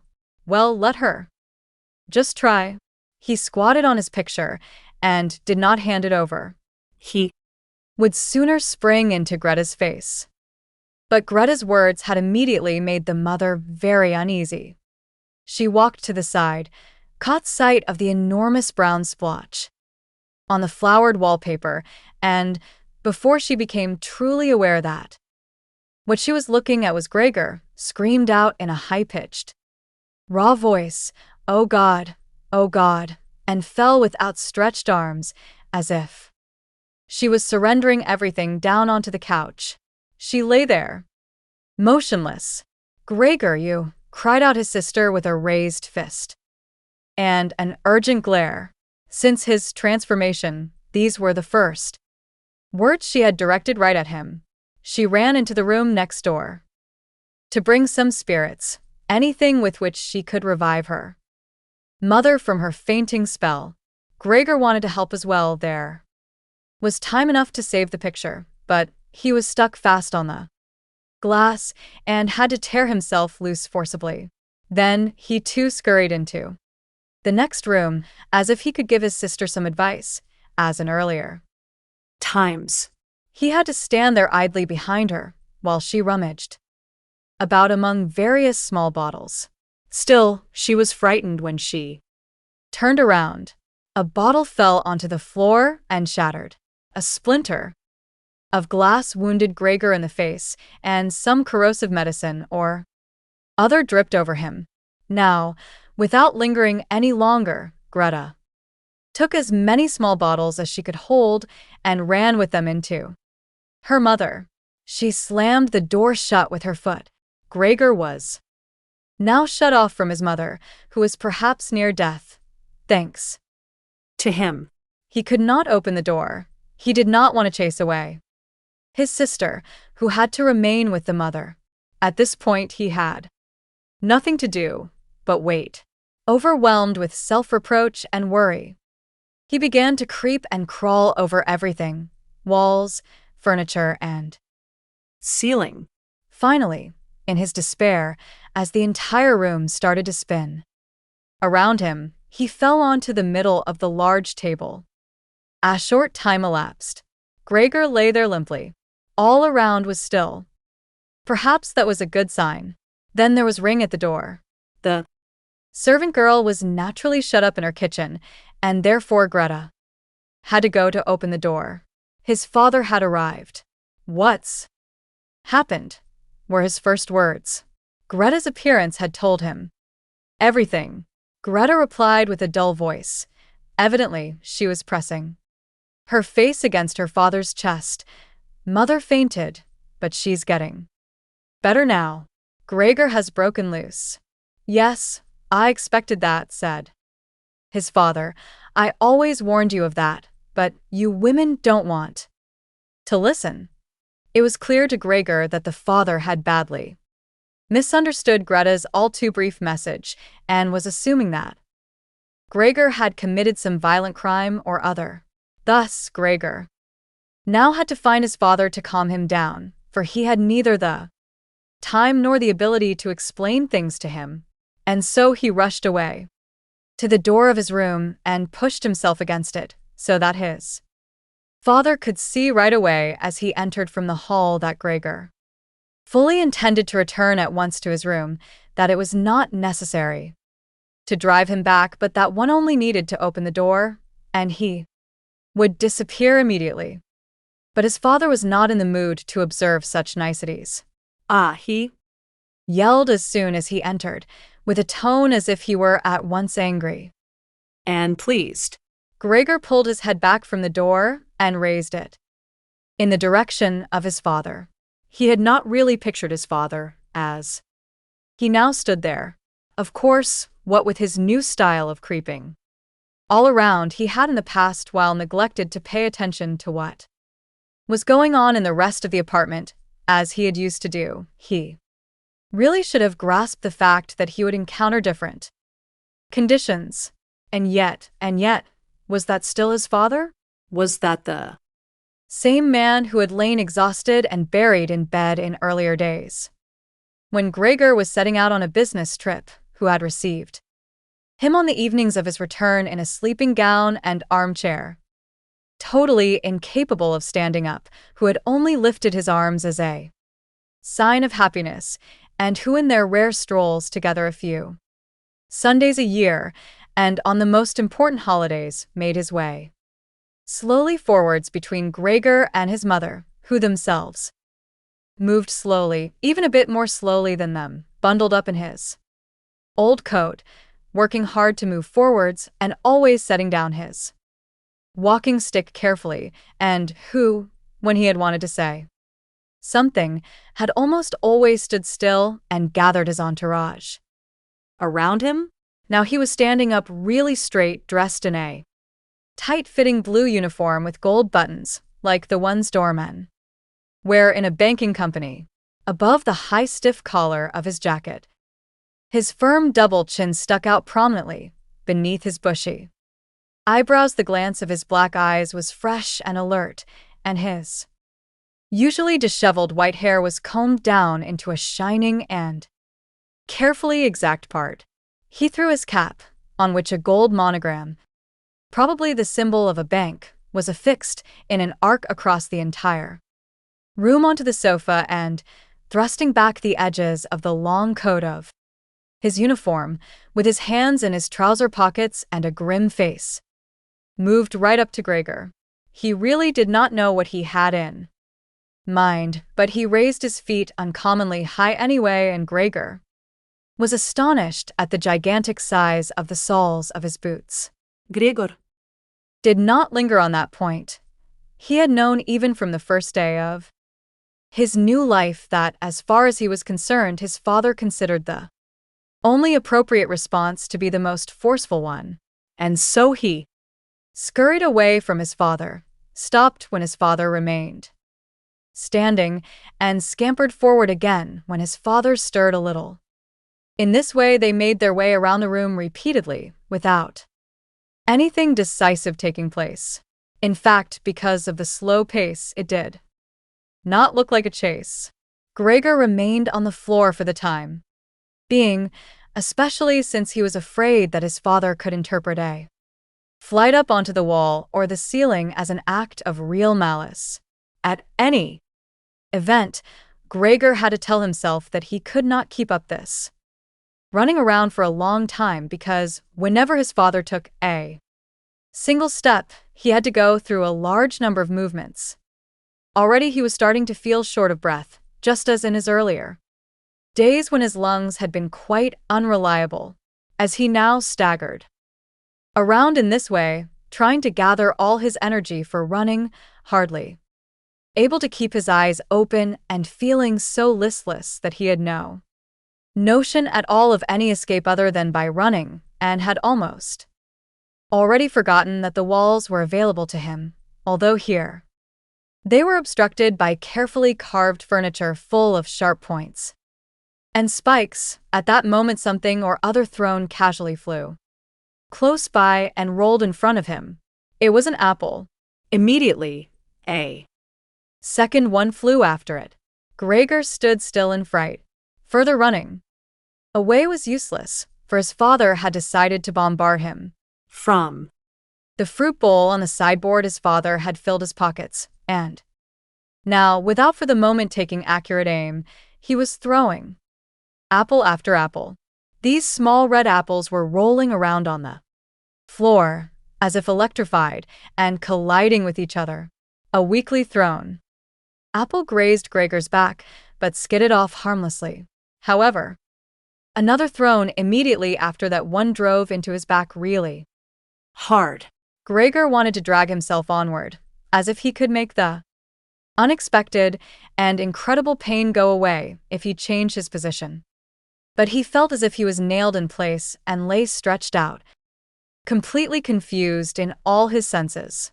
Only with his final glance did he notice how the door of his room was pulled open, and how, right in front of his screaming sister, his mother ran out in her underbodice, for his sister had loosened her clothing in order to give her some freedom to breathe in her fainting spell, and how his mother then ran up to his father, on the way her loosened petticoats slipping toward the floor one after the other, and how, tripping over them, she hurled herself onto the father and, throwing her arms around him, in complete union with him. But at this moment, Gregor's powers of sight gave way, as her hands reached around the father's neck, and she begged him to spare Gregor's life. Gregor's serious wound, from which he suffered for over a month, since no one ventured to remove the apple, It remained in his flesh as a visible reminder, seemed by itself to have reminded the father that, in spite of Gregor's present unhappy and hateful appearance, he was a member of the family and should not be treated as an enemy. It was, on the contrary, a requirement of family duty to suppress one's aversion and to endure nothing else, just endure. If, through his wound, Gregor had now also apparently lost for good his ability to move and for the time being needed many minutes to crawl across his room like an aged invalid, so far as creeping up high was concerned, that was unimaginable. Nevertheless, for this worsening of his condition, in his view, he did get completely satisfactory compensation because every day towards evening the door to the living room, which he was in the habit of keeping a sharp eye on even 1 or 2 hours beforehand, was opened so that he, lying down in the darkness of his room, invisible from the living room, could see the entire family at the illuminated table and listen to their conversation to a certain extent with their common permission, a situation quite different from what had happened before. Of course, it was no longer the animated social interaction of former times, of the sort which Gregor had always thought about with a certain longing in small hotel rooms, when, tired out, he had had to throw himself into the damp bedclothes. For the most part, what went on now was only very quiet. After the evening meal, the father soon fell asleep in his armchair. The mother and sister warned each other to be quiet. Bent far over the light, the mother sewed fine undergarments for a fashion shop. The sister, who had taken on a job as a salesgirl, in the evening studied stenography and French, so as perhaps to obtain a better position later on. Sometimes the father woke up and, as if he was quite ignorant that he had been asleep, said to the mother, "How long you have been sewing again today," and went right back to sleep, while the mother and the sister smiled tiredly to each other. With a sort of stubbornness, the father refused to take off his servant's uniform even at home, and while his sleeping gown hung unused on the coat hook, the father dozed completely dressed in his place, as if he was always ready for his responsibility and even here was waiting for the voice of his superior. As a result, in spite of all the care from the mother and sister, his uniform, which even at the start was not new, grew dirty, and Gregor looked often for the entire evening at this clothing with stains all over it and with its gold buttons always polished, in which the old man, though he must have been very uncomfortable, nonetheless was sleeping peacefully. As soon as the clock struck 10, the mother tried gently to encourage the father to wake up and then to persuade him to go to bed, on the grounds that he could not get a proper sleep here, and that the father, who had to report for service at 6 o'clock, really needed a good sleep. But in his stubbornness, which had gripped him since he had become an employee, he always insisted on staying even longer by the table, although he regularly fell asleep and then could be prevailed upon only with the greatest difficulty to trade his chair for the bed.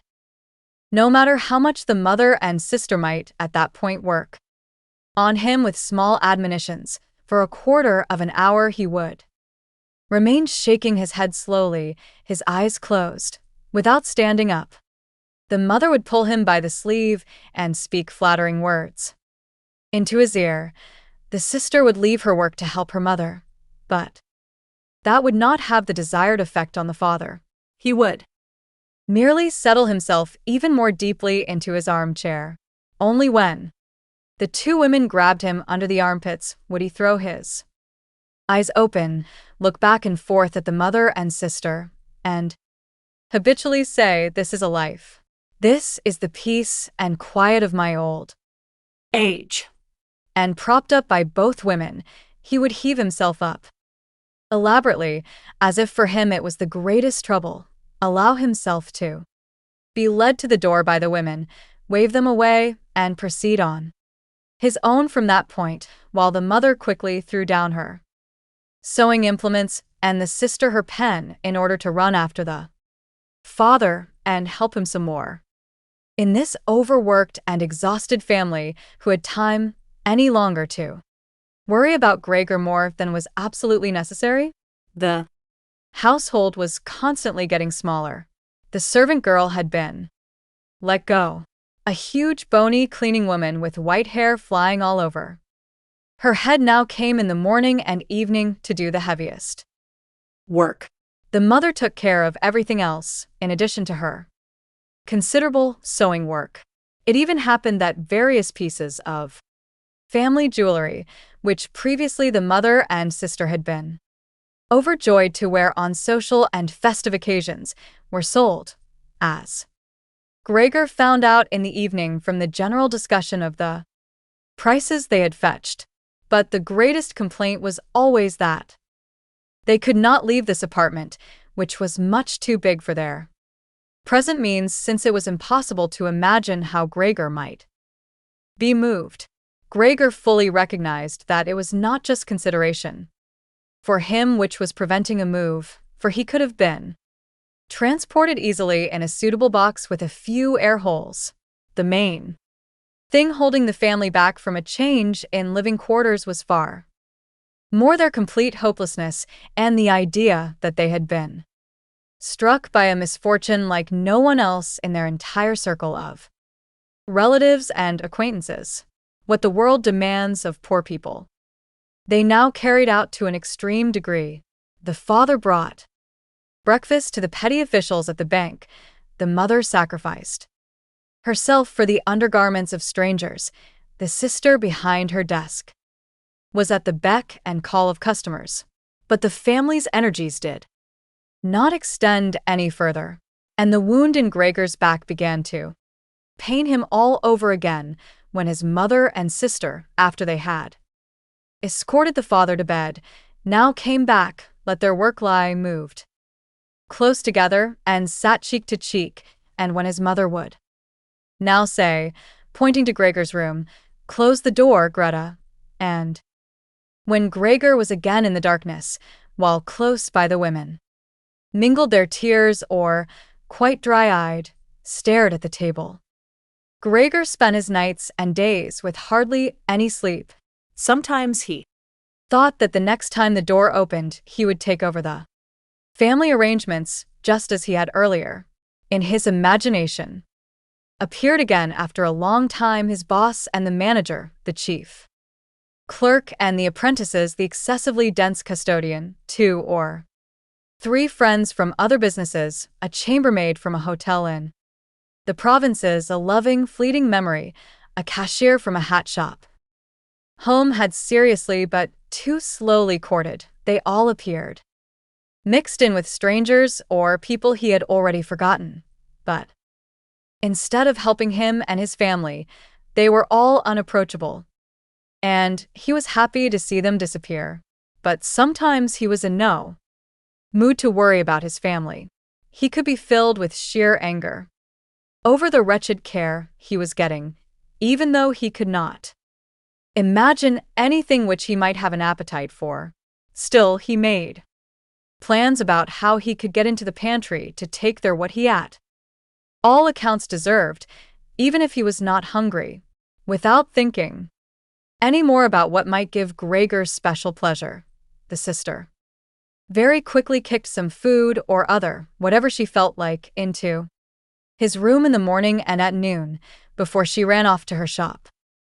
And in the evening, quite indifferent to whether the food had perhaps only been tasted or, what happened most frequently, remained entirely undisturbed, she whisked it out with one sweep of her broom. The task of cleaning his room, which she now always carried out in the evening, could not have been done any more quickly. Streaks of dirt ran along the walls. Here and there lay tangles of dust and garbage. At first, when his sister arrived, Gregor positioned himself in a particularly filthy corner as a way of making some sort of protest, but he could well have stayed there for weeks, without his sisters doing the job any better. In fact, she saw the dirt as well as he did, but she had decided just to let it stay. In this business, with a touchiness which was quite new to her and which had generally taken over the entire family, she kept watch to see that the cleaning of Gregor's room remained reserved for her. His mother had once undertaken a major cleanup of his room, which she had only completed successfully after using a few buckets of water. The extensive dampness made Gregor sick, however, and he lay spread out, embittered and immobile, on the couch. But the mother did not escape punishment, for in the evening the sister had hardly observed the change in Gregor's room before she ran into the living room, mightily offended and, in spite of her mother's hand lifted high in entreaty, broke out in a fit of crying. Her parents, the father had, of course, woken up with a start in his armchair. At first looked at her, astonished and helpless, but then they started to get agitated as well. Turning to his right, the father heaped reproaches on the mother that she had not left the cleaning of Gregor's room to the sister, and, turning to his left, he shouted at the sister that she would never again be allowed to clean Gregor's room, while the mother tried to pull the father, beside himself in his excitement, into the bedroom. The sister, shaken by her crying fit, pounded on the table with her tiny fists, and Gregor hissed at all this, angry that no one thought about shutting the door and sparing him the sight of this commotion. But even when the sister, exhausted from her daily work, had grown tired of caring for Gregor as she had before, even then the mother did not have to come at all in her place, and Gregor did not have to be neglected, for now the cleaning woman was there, this old widow, whose strong bony frame had enabled her to survive the worst a long life can offer, had no real horror of Gregor. Without being in the least curious, she had once accidentally opened Gregor's door at the sight of Gregor, who, totally surprised, began to scamper here and there. Although no one was chasing him, she remained standing with her hands folded across her stomach, staring at him. Since then she would never fail to open the door furtively a little every morning and evening and look in on Gregor. At first she also called him to her with words that she probably thought were friendly, like, "Come on over here, old dung beetle," or "Hey, look at the old dung beetle." Addressed in such a manner, Gregor made no answer, but remained motionless in his place, as if the door had not been opened at all.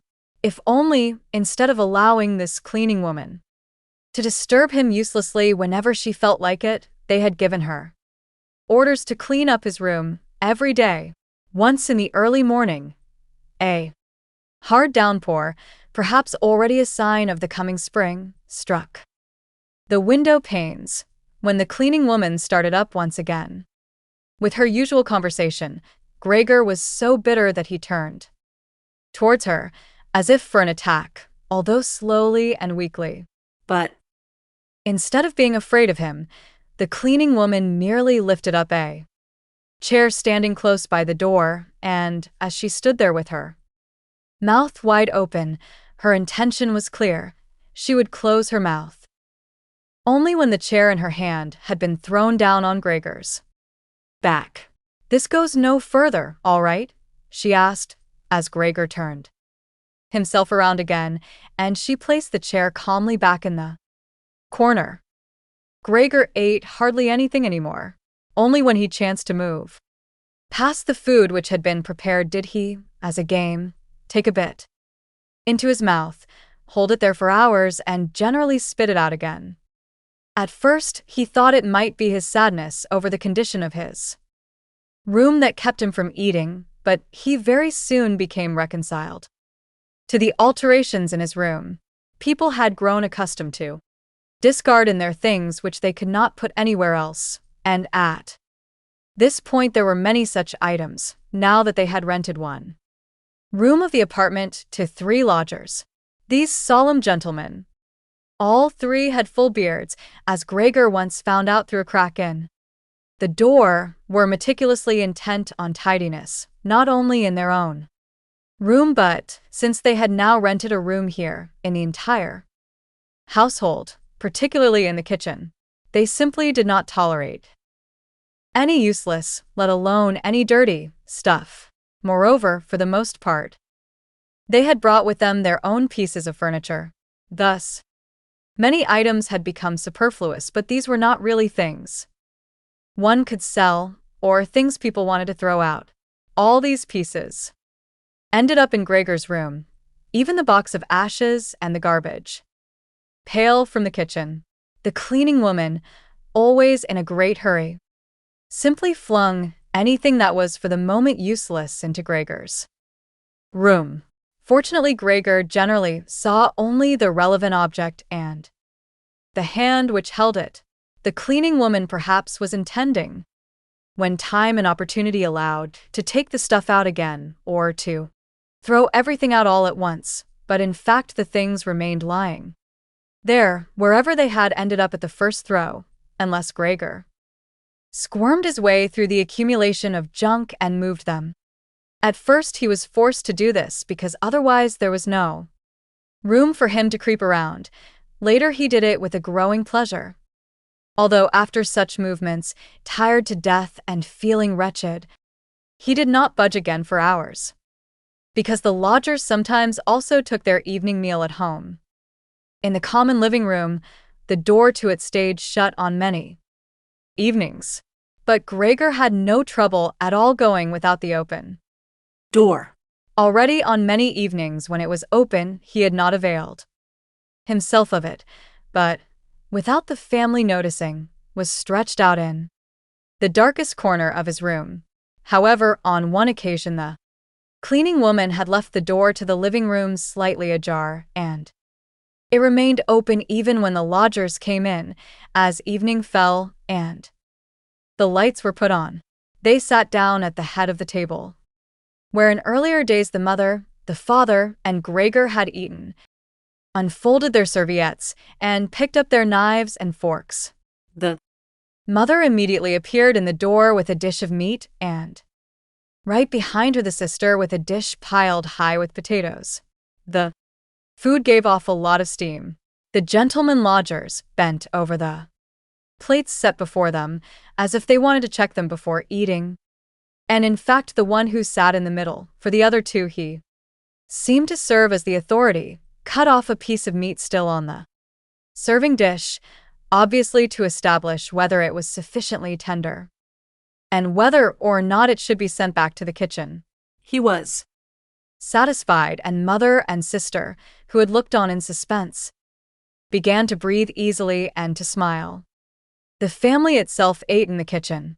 In spite of that, before the father went into the kitchen, he came into the living room and, with a single bow, cap in hand, made a tour of the table. The lodgers rose up collectively and murmured something into their beards. Then, when they were alone, they ate almost in complete silence. It seemed odd to Gregor that out of all the many different sorts of sounds of eating, what was always audible was their chewing teeth, as if by that Gregor should be shown that people needed their teeth to eat, and that nothing could be done, even with the most handsome toothless jawbone. I really do have an appetite, Gregor said to himself sorrowfully, but not for these things. How these lodgers stuff themselves, and I am dying of hunger.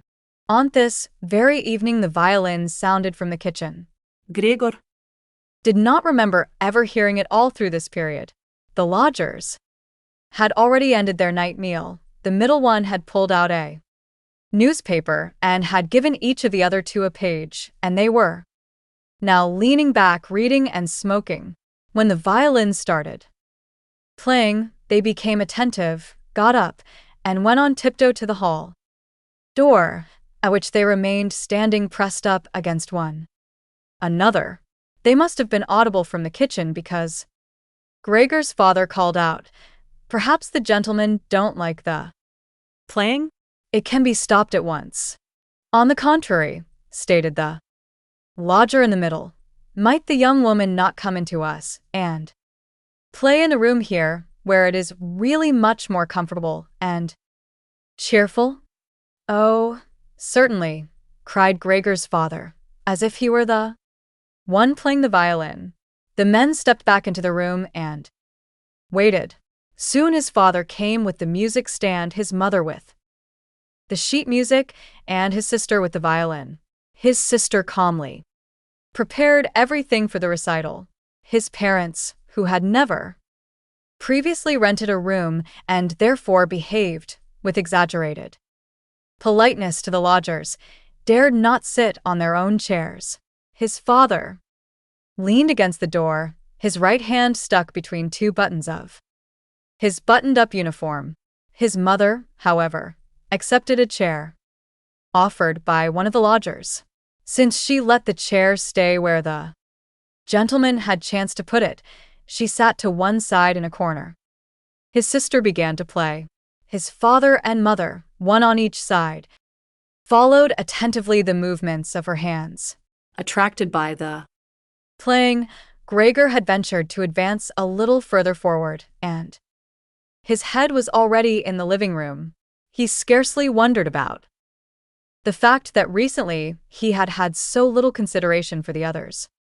Earlier, consideration for his family had been something he was proud of, and for that very reason he would have had at this moment more reason to hide away, because as a result of the dust which lay all over his room and flew around with the slightest movement, he was totally covered in dirt on his back and his sides. He carted around with him threads, hair, and remnants of food. His indifference to everything was much too great for him to lie on his back and scour himself on the carpet, as he had done earlier several times a day. Now, in spite of his condition, he had no timidity about inching forward a bit on the spotless floor of the living room. In any case, no one paid him any attention. The family was all caught up in the violin playing, the lodgers, by contrast, having initially placed themselves, hands in their trouser pockets, behind the music stand much too close to his sister, so that they could all see the sheet music, something that must certainly have bothered his sister, soon drew back to the window, conversing in low voices with bowed heads, where they then remained, anxiously observed by the father. It now seemed abundantly clear that, having assumed they were to hear a beautiful or entertaining violin recital, they were disappointed. They had had enough of the entire performance and were allowing their peace and quiet to be disturbed only out of politeness. In particular, the way in which they all blew the smoke from their cigars out of their noses and mouths up into the air led one to conclude that they were very tense. And yet his sister was playing so beautifully. Her face was turned to the side, her eyes following the score intently and sadly. Gregor crept forward still a little further, keeping his head close against the floor in order to be able to catch her gaze if possible. Was he a beast that music so captivated him? It was as if the way to the unknown nourishment he craved was revealing itself. He was determined to press forward right up to his sister, to tug at her dress, and to indicate to her in this way that she might still come with her violin into his room, because here no one valued the recital as he longed to value it. He did not wish to let her go from his room any more, at least not while he was still alive. His frightening appearance would for the first time become useful for him. He wanted to be at all the doors of his room simultaneously and snarl back at the attackers. However, his sister should not be compelled but would remain with him voluntarily. She would sit next to him on the sofa, bend down her ear to him, and he would then confide in her that he had firmly intended to send her to the conservatory, and that if his misfortune had not arrived in the interim, he would have declared all. This last Christmas, had Christmas really already come and gone, and would have brooked no argument. After this explanation, his sister would break out in tears of emotion, and Gregor would lift himself up to her shoulder and kiss her throat, which she, from the time she had been going to work, had left exposed without a ribbon or a collar. Mr. Samsa called out the middle lodger to the father and, without uttering a further word, pointed his index finger at Gregor as he was moving slowly forward. The violin fell silent. The middle lodger smiled, first shaking his head at his friends, and then looked down at Gregor once more. Rather than driving Gregor back, his father seemed to consider it more important for the time being to calm down the lodgers, although they were not at all upset, and Gregor seemed to entertain them more than the violin recital. His father hurried over to them and with outstretched arms tried to push them into their own room and at the same time to block their view of Gregor with his own body. At this point they really did become somewhat irritated, although it was hard to tell whether that was because of his father's behavior or because of the knowledge they had just acquired that they had a neighbor like Gregor and had not been aware of it. They demanded explanations from his father, raised their arms to make their points, tugged agitatedly at their beards, and moved back towards their room, quite slowly. In the meantime, his sister, suddenly left on her own, had felt overwhelmed by the unexpected breaking off of the recital. She had held onto the violin and bow in her limp hands for a little while and had continued to look at the sheet music as if she were still playing. All at once she pulled herself together, placed the instrument in her mother's lap. The mother was still sitting in her chair, having trouble breathing, her lungs laboring hard, and had run into the next room, which the lodgers, pressured by the father, were already approaching more rapidly. One could observe how under his sister's practiced hands the covers and pillows on the beds were thrown high and then rearranged. Even before the lodgers had reached the room, she had finished fixing the beds and was slipping out. His father seemed once again so gripped by his stubbornness that he forgot about the respect that, after all, he must show his lodgers. He pressed on until, right in the door of the room, the middle gentleman stamped loudly with his foot and thus brought Gregor's father to a standstill.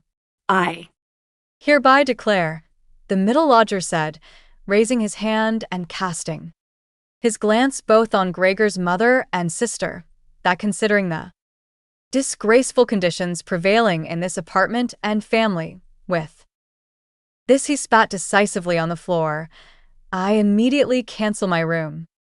I will, of course, pay nothing at all for the days which I have lived here. On the contrary, I shall think about whether or not I will initiate some sort of action against you, something which, believe me, would be very easy to establish. He fell silent and looked directly in front of him, as if he was waiting for something. In fact, his two friends immediately joined in with their opinions. We also give immediate notice. At that he seized the door handle and, with a bang, slammed the door shut. Gregor's father groped his way tottering to his chair and let himself fall into it. It looked as if he were stretching out for his usual evening snooze, but the heavy nodding of his head, which appeared as if it had no support, showed that he was not sleeping at all. Gregor had lain motionless the entire time in the spot where the lodgers had caught him out. Disappointment with the collapse of his plan and perhaps also weakness brought on by his severe hunger made it impossible for him to move. He was afraid and reasonably certain that they might launch a combined attack against him at any moment. And he waited. He was not even startled when the violin fell from his mother's lap, out from under her trembling fingers, and gave off a reverberating tone. "My dear parents," said his sister, banging her hand on the table by way of an introduction, "things cannot go on any longer in this way. If you don't understand that, well, I do. I will not utter my brother's name in front of this monster, and thus I say only that we must try to get rid of it. We have tried what is humanly possible to take care of it. And to be patient, I believe that no one can criticize us in the slightest." "She is right in 1,000 ways," said his father to himself. His mother, who was still incapable of breathing properly, began to cough numbly with her hand held up over her mouth and a manic expression in her eyes. His sister hurried over to her mother and held her forehead. His sister's words seemed to have led his father to certain reflections. He sat upright, played with his service hat among the plates, which still lay on the table from the lodger's evening meal, and looked now and then at the motionless Gregor.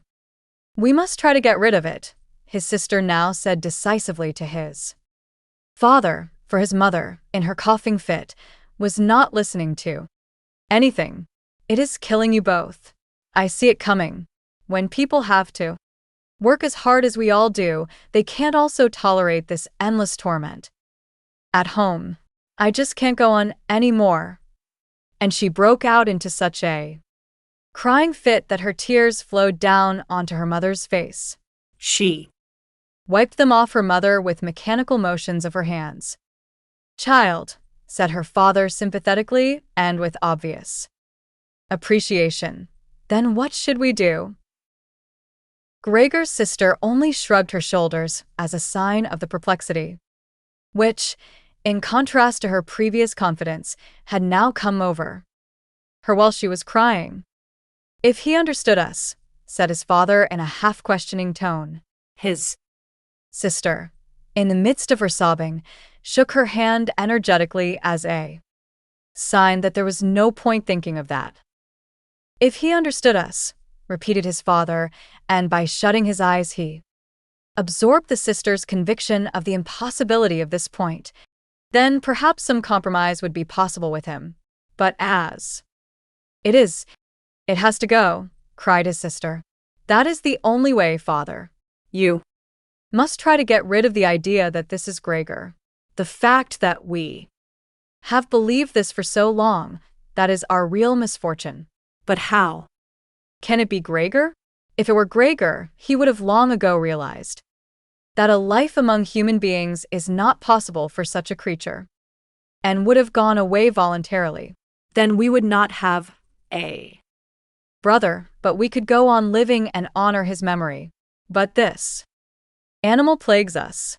It drives away the lodgers and obviously wants to take over the entire apartment and leave us to spend the night in the alley. Just look, father," she suddenly cried out. "He's already starting up again." With a fright which was totally incomprehensible to Gregor, his sister left his mother, literally pushed herself away from her chair, as if she would sooner sacrifice her mother than remain in Gregor's vicinity, and rushed behind her father who, excited merely by her behavior, also stood up and half raised his arms in front of Gregor's sister as though to protect her. But Gregor did not have any notion of wishing to create problems for anyone, and certainly not for his sister. He had just started to turn himself around in order to creep back into his room, quite a startling sight, since, as a result of his ailing condition, he had to guide himself through the difficulty of turning around with his head, in this process, lifting and striking it against the floor several times. He paused and looked around. His good intentions seemed to have been recognized. The fright had lasted only for a moment. Now they looked at him in silence and sorrow. His mother lay in her chair, with her legs stretched out and pressed together, her eyes almost shut from weariness. His father and sister sat next to one another. His sister had Laid her hand around her father's neck. Now perhaps I can actually turn myself around, thought Gregor. And began the task again. He couldn't stop puffing at the effort, and had to rest now and then. No one was urging him on. It was all left to him on his own. When he had finished turning around, he immediately began to head straight back towards his room.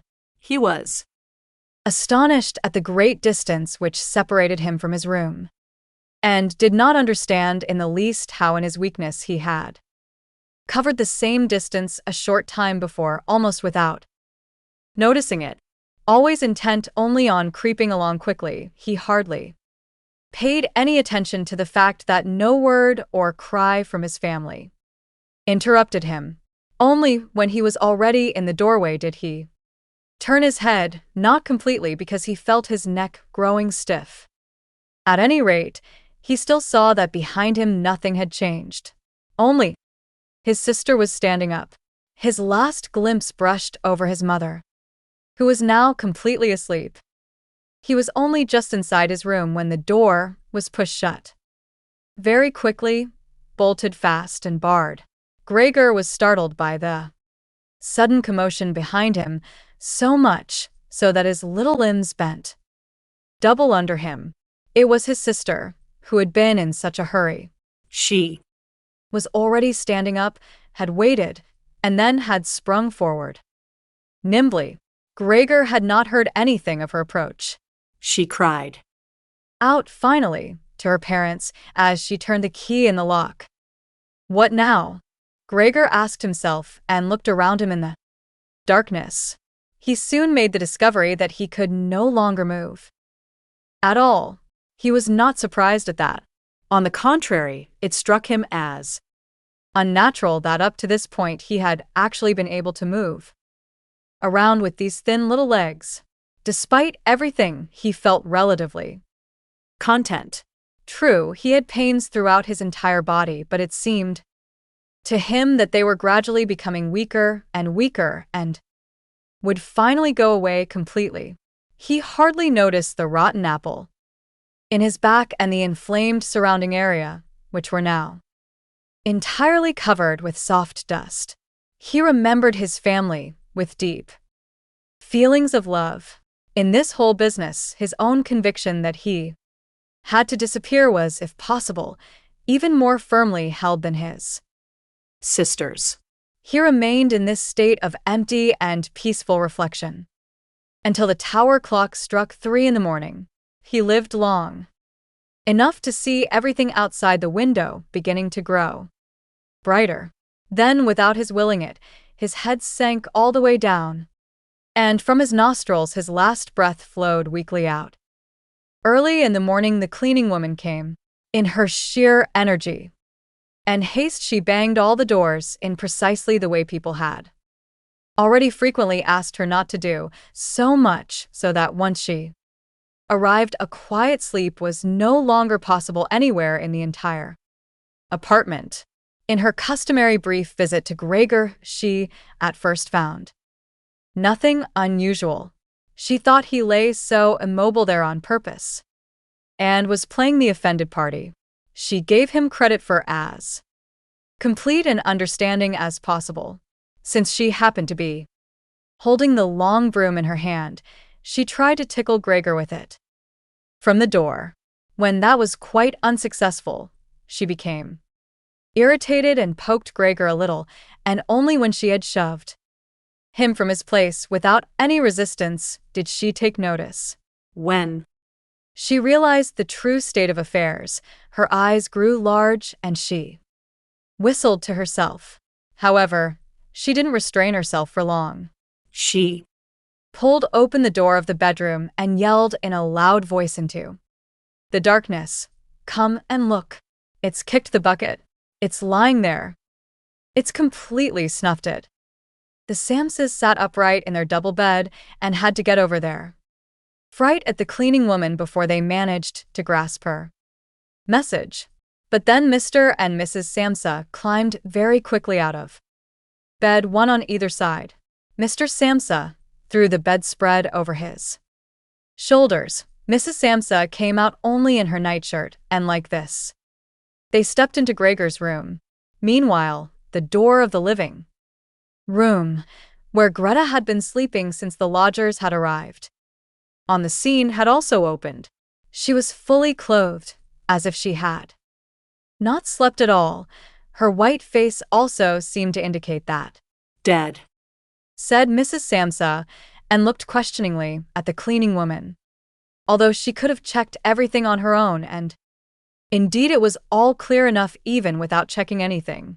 I Should say so, said the cleaning woman and, by way of proof, poked Gregor's body with a broom a considerable distance more to the side.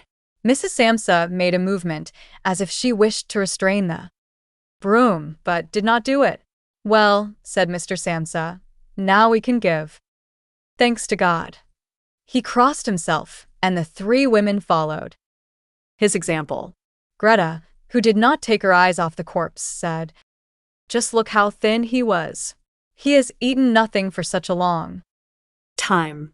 The meals which came in here came out again exactly the same.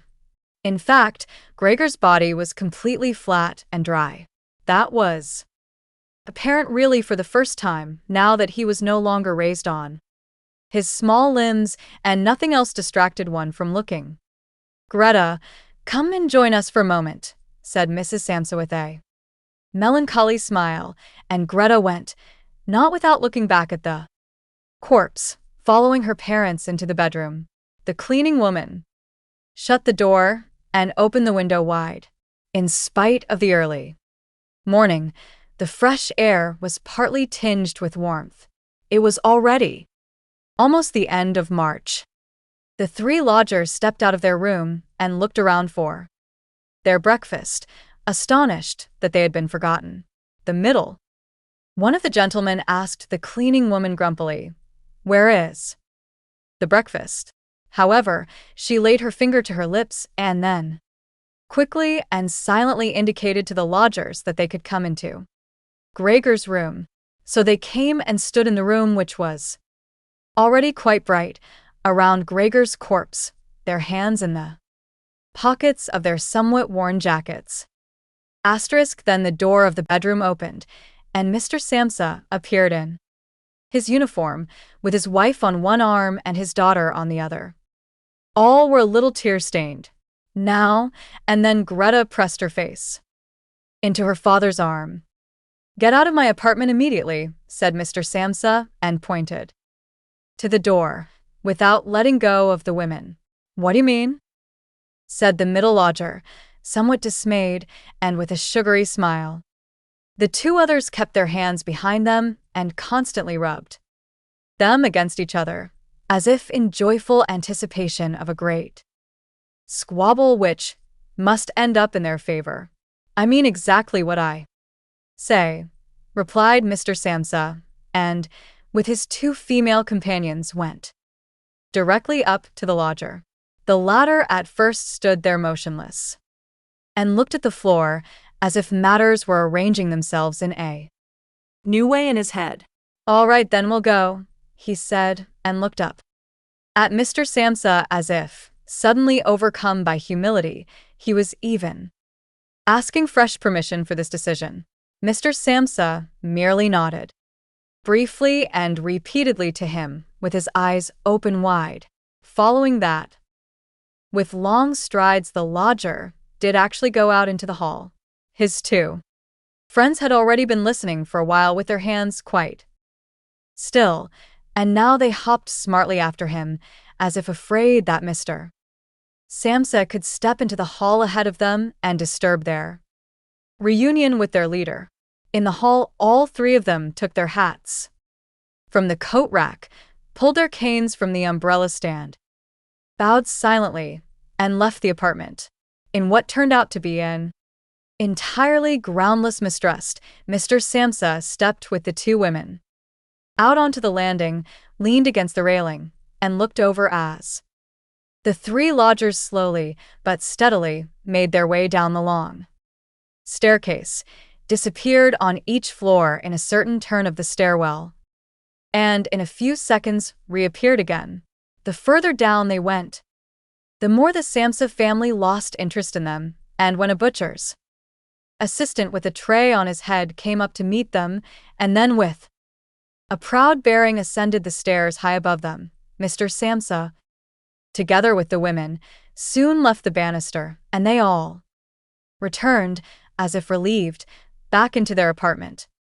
They decided to pass that day resting and going for a stroll. Not only had they earned this break from work, but there was no question that they really needed it.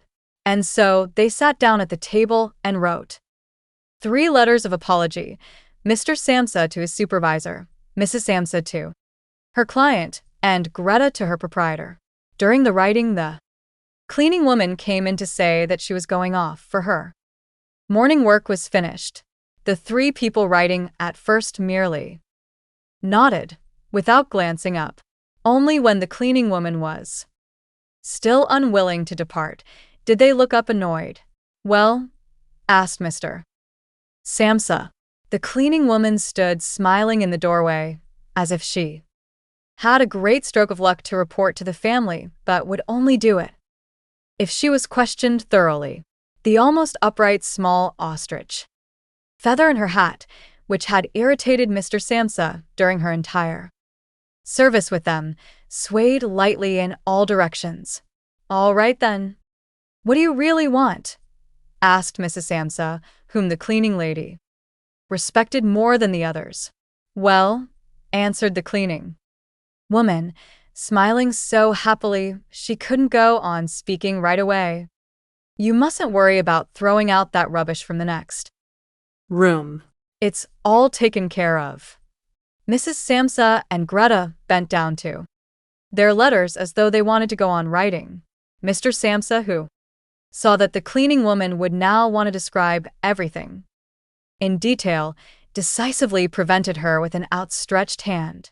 Since she was not allowed to explain, she remembered the great hurry she was in and called out, clearly insulted, "Bye-bye, everyone," then turned around furiously and left the apartment with a fearful slamming of the door.